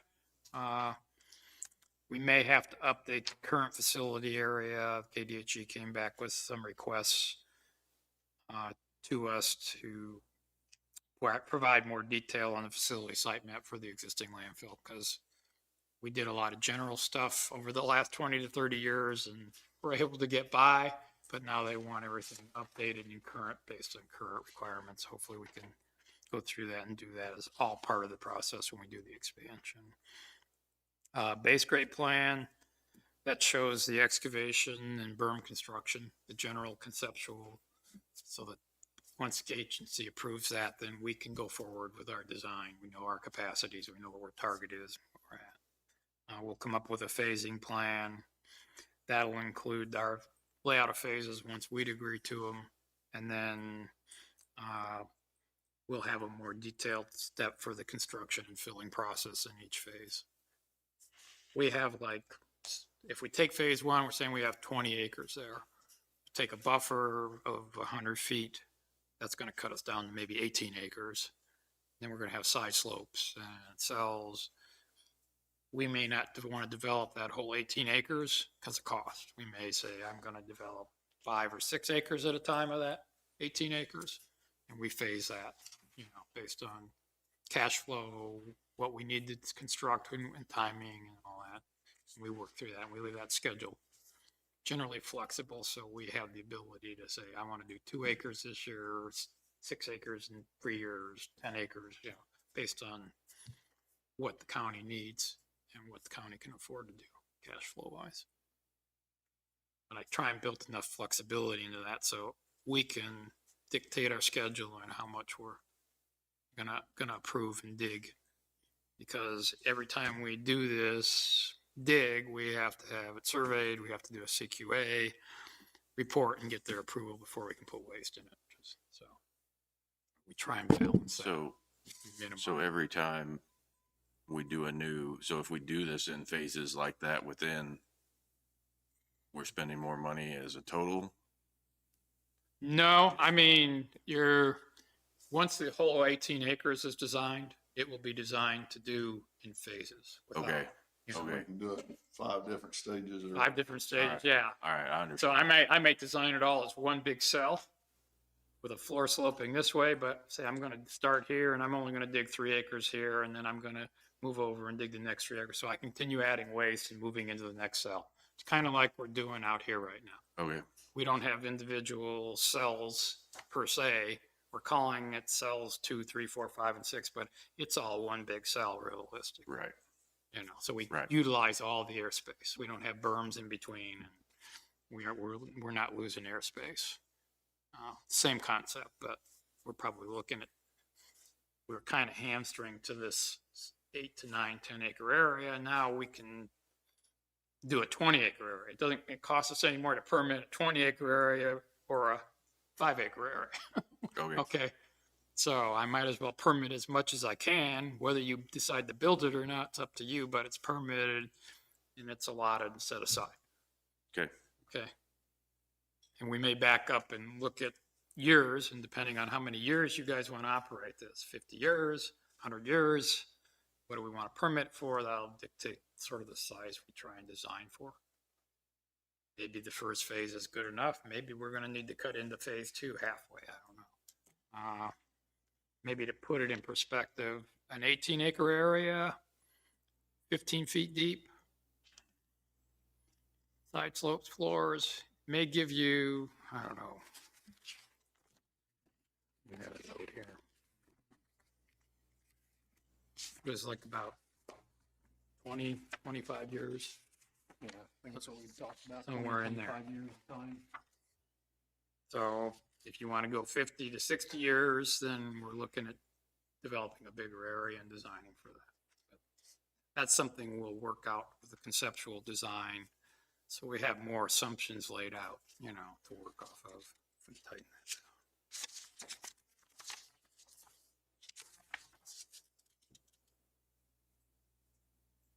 So capacity, design, line fills are just some things we'll work together on with Jesse and you once we get the conceptual laid out, and then we'll start moving forward from there.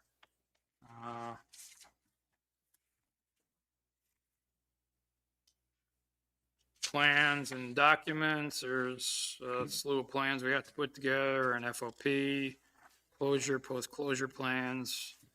The construction quality assurance plan is for cell construction and cap construction for closure. The state has those requirements. Like I said, there may be steps if we do a phased approach to construction. Each 4 or 5 acres we do, there'll be a CQA plan. We'll use the CQA plan and we'll prepare a report to get approval to put waste in that phase. Restrictive covenant, the county has one currently for the existing landfill. We will need to do another restrictive covenant to set whatever property we decide we want to develop as a landfill. We'll need to provide a restrictive covenant, file that. There's a standard form that we do for that. Construction notice of intent. If we do construction out there, we'll have to do a stormwater permit for that. That's a minor thing. Other plans and other documents the county will need to work with are on. There's a public entity disclosure statement. It's a standard KDHE form. I'll provide a copy of that to you. It has all your business information, key decision makers, county commissioners, and all the stuff associated with the county. There's local government certification. So there's a page in the application, page 10 of 11 in the application that has the form that the county will need to complete as part of this application. We'll work through that schedule and timing on that. We have time to do that. Buffer zone reduction petition, I already touched on that. That's something I think we're going to definitely want to do, but we'll work through logistics on that. Financial assurance, liability insurance certificates, some standard stuff there. The last page kind of discusses the overall timing. Permitting, design, KDH approval. It's 10 to 15 months, roughly. Once we submit the application, typically they'll come back with comments and then we need to respond to comments and that. Once we've ironed all those out, then it'll go to public review. For public review and comments, that's a 2 to 3 month process. And then if we're looking, once we have approval, we're looking at bidding, construction, approvals for that next phase, whatever it is, can be 6 to 12 months. So you're kind of looking at a little over 2 years here plus before we'd have a new cell opened up to put anything. So our timing could be spot on, is what you're saying. Yeah. 1.5, 2 years if we can do things to compress it and run things in parallel, compress that schedule down. There are certain things we want to have done before we go to the next steps, because I don't want to be spending money on the design if there were issues with an agency, and we need to factor that into our design, things like that. As we're going to do some initial quick things that we can get done with a low cost, but then we're going to start ramping up on costs as we get into the design and engineering phase. But I want to take it in an incremental steps, so I'm not doing missteps. When I get to the detailed design, I don't want to have to go back and start over because the agency came up with something that's going to impact the design.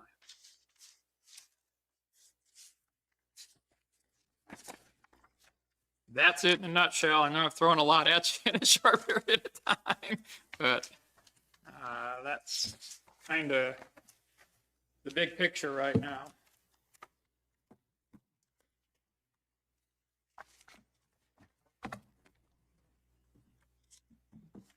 What do we need to do to get started on this? Jesse has a task order there that just needs to be signed for us to get going. We've already done a little bit of the legwork with a couple of the agencies to look at the 2 critical hurdles that I thought we had. That's the one, yeah. And that's it. You have a proposal with discussing. Anticipate the cost of opening this up will be.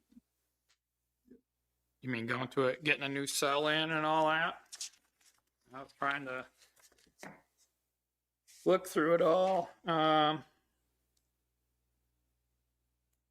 The engineering, permitting, we're looking at 115 right now on the proposal we provided.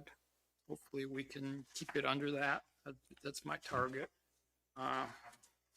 If we run into any issues, there might be another 10 to 20K, but hopefully we can get through all that without that. Construction, for a phase one, I mean, obviously, let's assume maybe we did a 4-acre area. It's hard to predict what the construction costs are gonna be 3 years from now, 2 years from now, but it's probably, I'm gonna say 400 to maybe 650,000. Construction done. And then there'll be some CQA costs on that. Probably another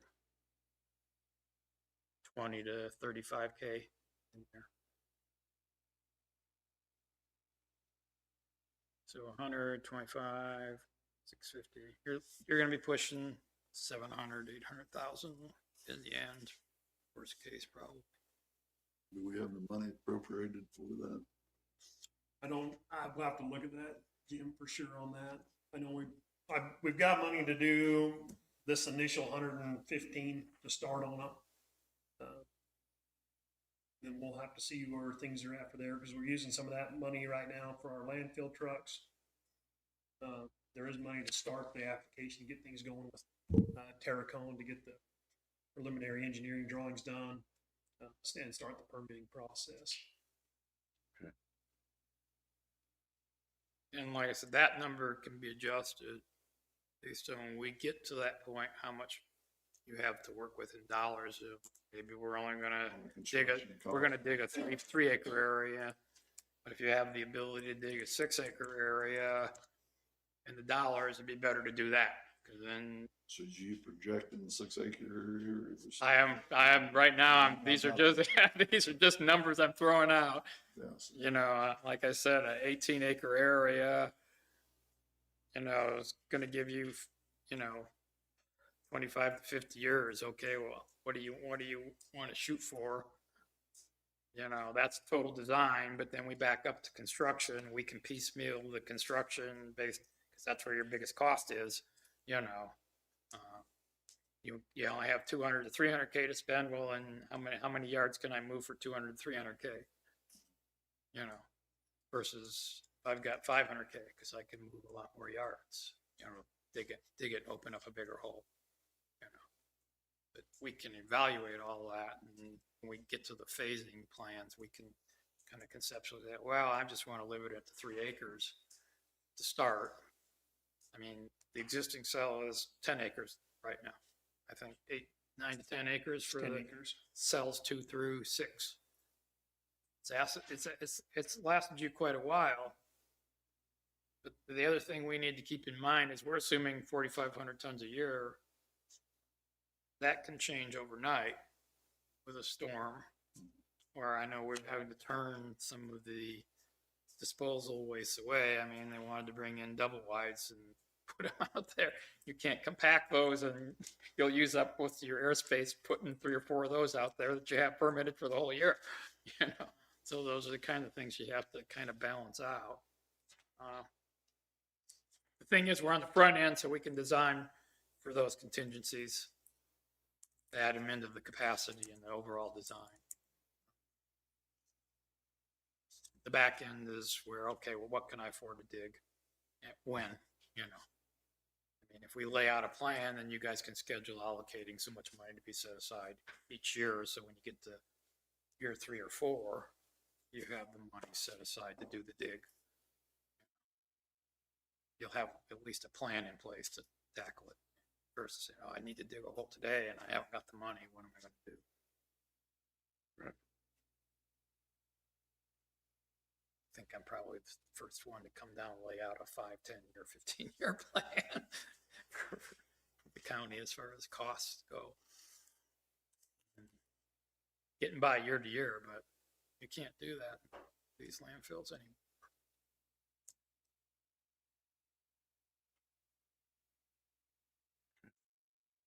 Any other questions, concerns, issues? If anything pops up, let Jesse know. Yeah. So this is going to sort of be an evolving process here where we put the conceptual design together. We'll lay out some drawings and some general assumptions and that, run them by you before we start to drill down, go to the preliminary design and the detailed design. It's kind of an iterative process that we go through. Okay. So when we get to the end with the detailed design, it already addresses all your questions, concerns, and issues. Addresses any agency's questions, concerns, and issues too. Good. Hope that's helpful.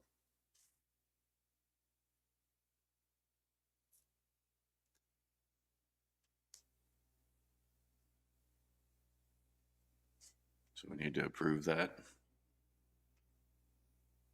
If you'd like to approve that, or you guys can sit on it and think about it for a week and I can get it back to Tony. This will just help get the ball rolling to get things start moving so we can, if we want to keep our landfill open up. The only other option is we'd have to truck it somewhere else or shut our landfill down. Correct. We'll have to start trucking everything to another landfill. You're gonna be facing tipping fees and all that. Yep. Okay. Transportation and tipping. Transportation can be a significant cost. I don't know where you're hauling it now.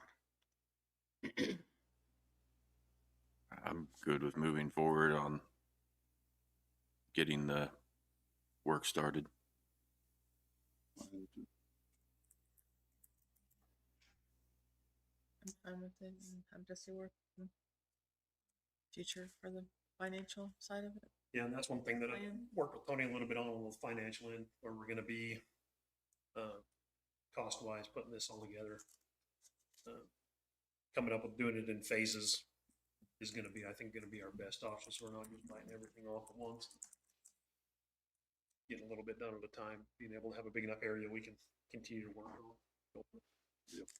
We have the time to lay it out and plan it, so we can do it Okay.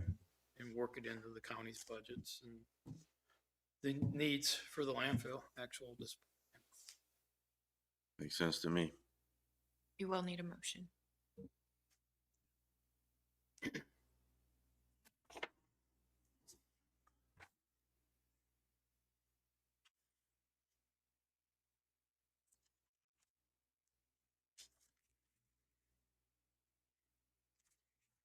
Does it specify a total? There's a letter proposal that precedes that you have a copy Yeah, I of. sent you guys that proposal. That has the A hundred. little while ago. Yeah, that has the scope of work in it and that, with the budget, For the 115,000? yes.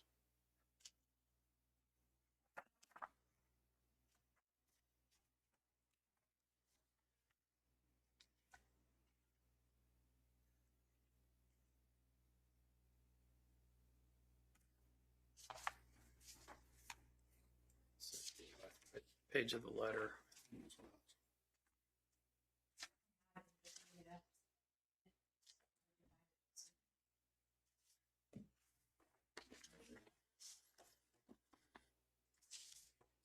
Compensation, page 6 of the proposal.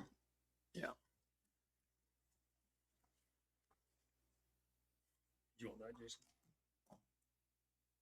Yep. And the scope that's in here is kind of what I laid out in the presentation, what we can go through and do, but that's got a more detailed breakout. I'll make a motion that we enter into an agreement with Terracon for the $115,000 to begin the expansion of the Linn County landfill. I'll second that motion. It's been moved and seconded. All in favor, say aye. Aye. Aye.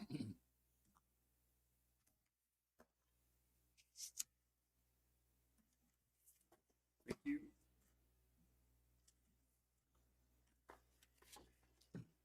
I'll get that signed and. Get that signed, get to me. Yep, we'll start working on it. Okay. Sounds good. Appreciate everybody's time. Thank you, Tony. If there's any questions as we're going along. It'd be probably after we get a conceptual laid out and that, maybe have another meeting. Okay. Kind of let you know where we're at, what we're doing. We'll have agency notifications back and stuff like that. There's about 9 different other agencies we have to notify and get reviews and approvals on, and that takes a little bit of time. They don't operate on the same schedules we do. Okay. Thank you, commissioners. Thank you.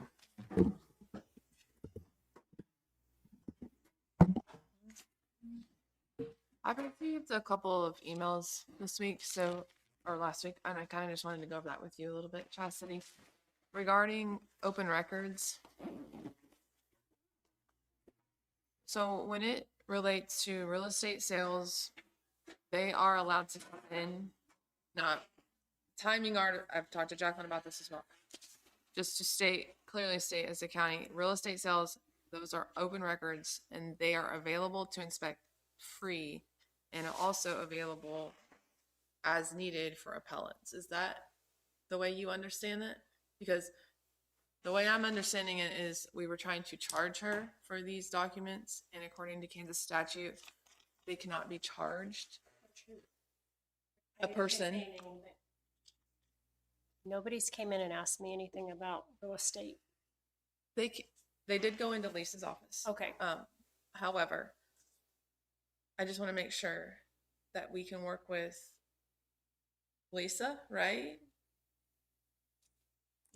There are certain statutes within the state of Kansas that we cannot charge, right, for open records. And she was trying to charge her for the records for. I can't speak for anybody else, but I know that in our office, when a core request comes to me, if it's something that we can turn around and give right to them, the only thing we're going to charge them for is the paper that it's printed on, unless they want it as an electronic document, and then we will forward that to them, and there's no charge. But if it's something that we have to stop what we're doing in our daily tasks that have to be done, and it requires some time, then there's going to be a fee that's going to be charged to them. So that's where the financial prospect comes in, I guess, is what I'm trying to get at. Like, we had a gentleman a while back come in for something. It literally was going to take me 5 or 6 seconds to get it. I knew exactly right where it was at. I did not have to really look for it. We were able to give him the document. I think he paid us our 50 cents and we moved on. I had another individual come in and want something. After I looked through what they were going to need, it was going to take not only just me, but I needed to contact a department head. I needed to do some digging. It's going to take us approximately an hour and a half's worth of time. And they wanted it a printed document as well. So there was a fee that was included for that as well. So that's kind of how we go with the amount of whether we charge them or don't charge them. It has to do with whether if we have to stop what we're doing in our daily task. We don't have a particular person that just sits there and does core request all day long. We have lots of other tasks that have to take place first. So I understand your position. So I'm not sure. I don't know. She's asking more on what, It's more of, according to state statute, on Right. certain ones you cannot do that. Sure. No, I understand that. But I don't even know anything about this one. So I don't know where this is coming into from my office standpoint. So Yeah, and is answer there a that. state statute that you're referring to? The email that I received, I think the first email did have the state statute that I gave you last week. I think we looked that up.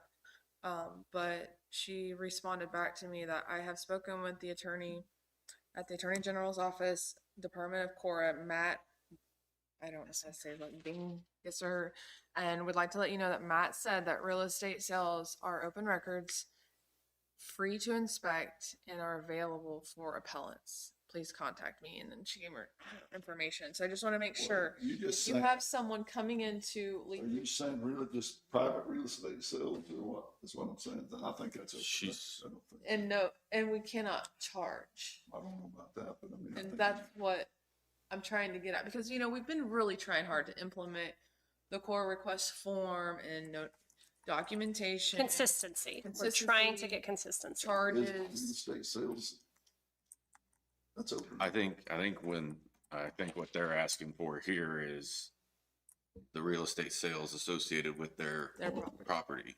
Yes. not just Anything. every real estate sale. And that has to be given out at no charge. Right.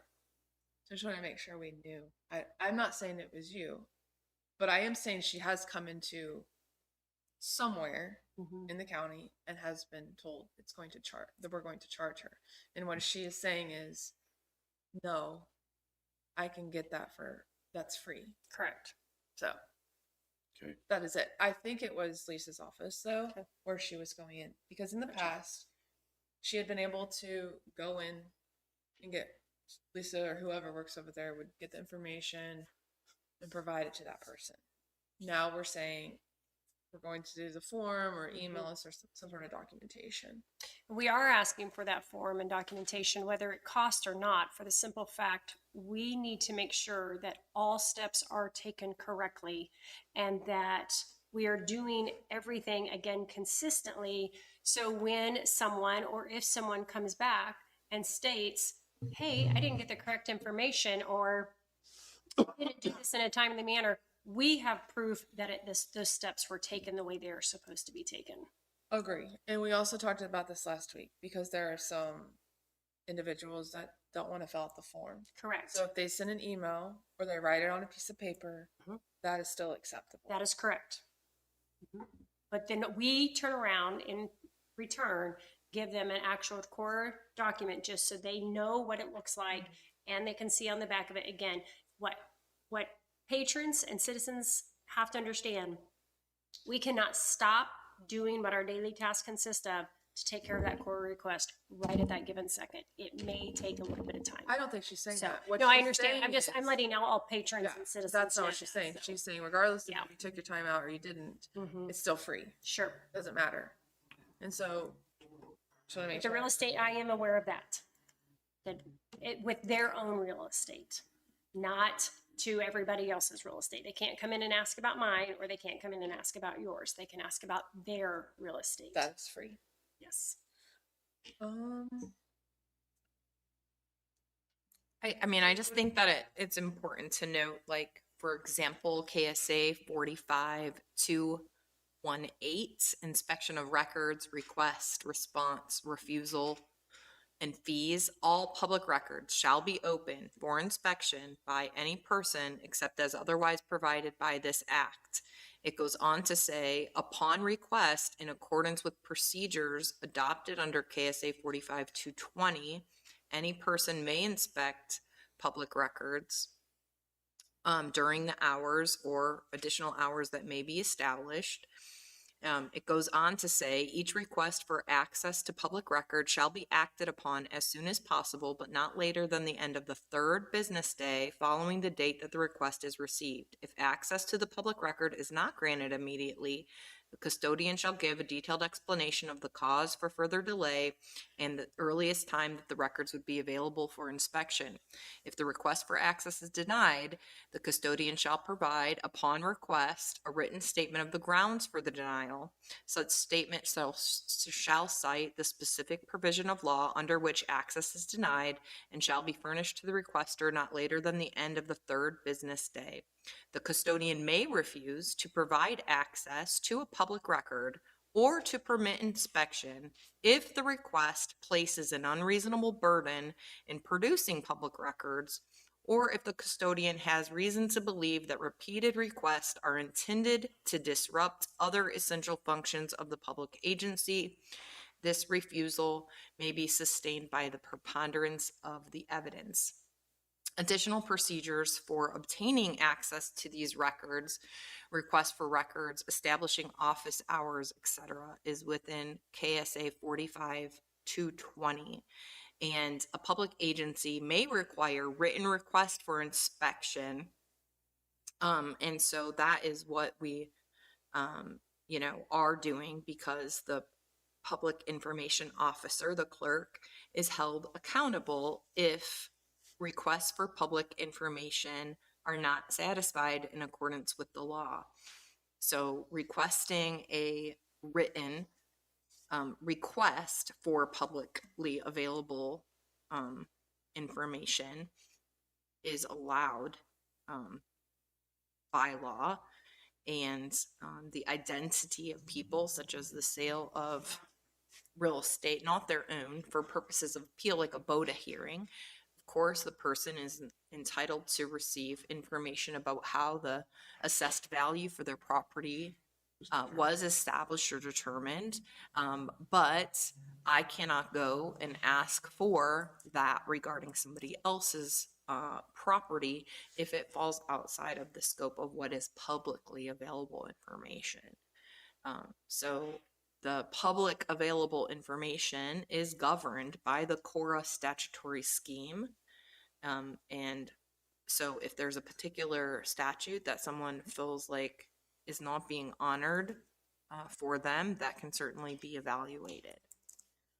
When we spoke, Jacqueline, there were multiple people that could, according to that statute that you sent me, that could request, such as real estate agents and Public appraiser. Yeah, public appraiser. So there are others that can also do that as well. I just want to make sure we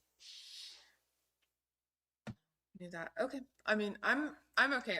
I'll give her a call back again regarding that. Make sure she's getting the information she needs at no charge.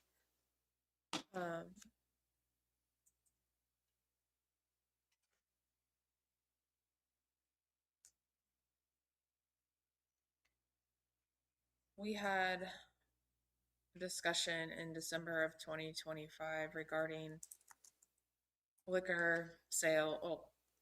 Food sales have to be a requirement in our county at 30% food sales to serve liquor. And I've done a little bit of research on that.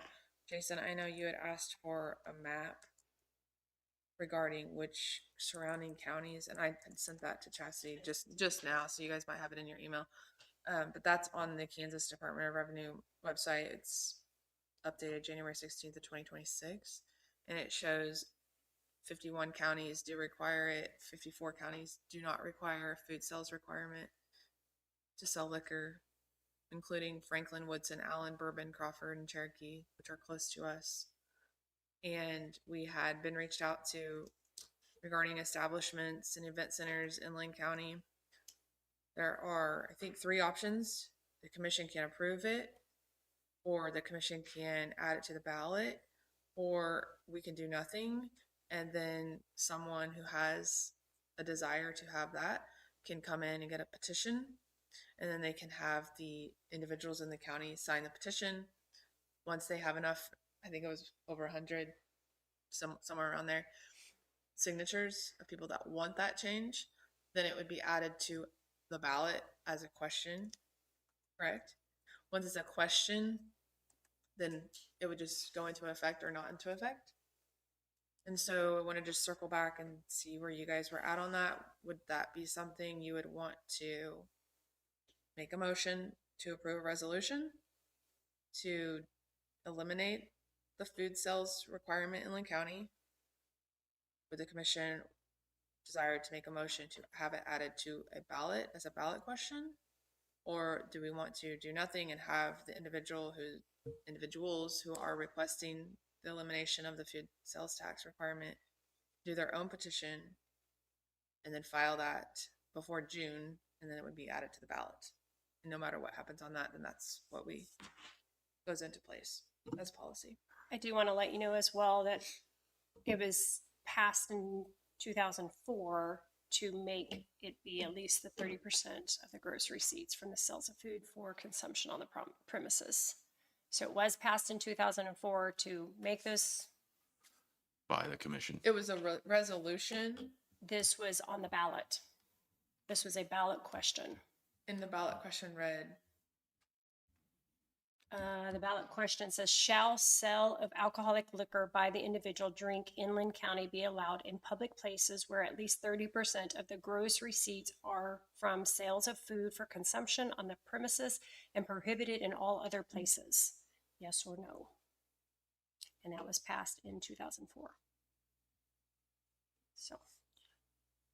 Well, if it was on the ballot before, it probably needs to be on the ballot again. I agree. I think it needs to be on the ballot. I think the question would just be, would the commission want to have a resolution or a question that we would have at the table? We would make a motion to add it, or are we going to have those individuals? I would think we would just go ahead and make a motion to add it. Okay. And according to Jacqueline, we would have the question prepared, and then we could make a motion in the future, right? Yeah, basically there's 2 ways for there to be a ballot question. you all can certify a question to ultimately go on the ballot, or the public could, by petition, determine that they want something to be on the ballot with enough signatures and interest and that sort of thing.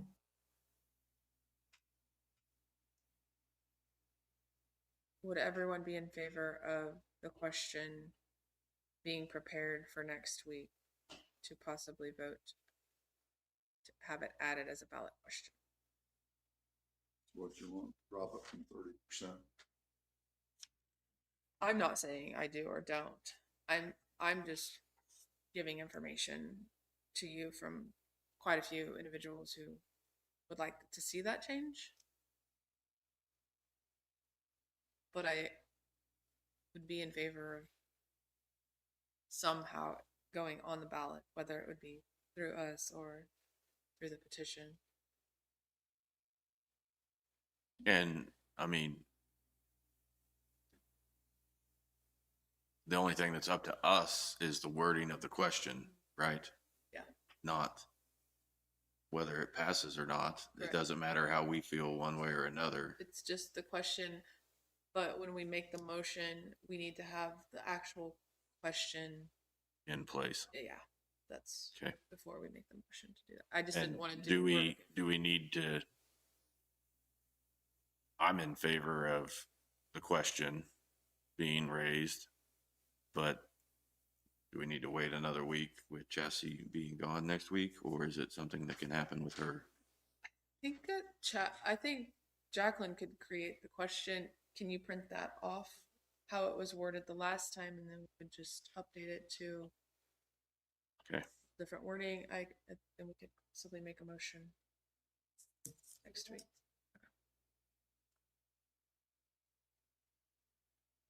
I don't have a problem with that being on the agenda. Okay, I don't good with that.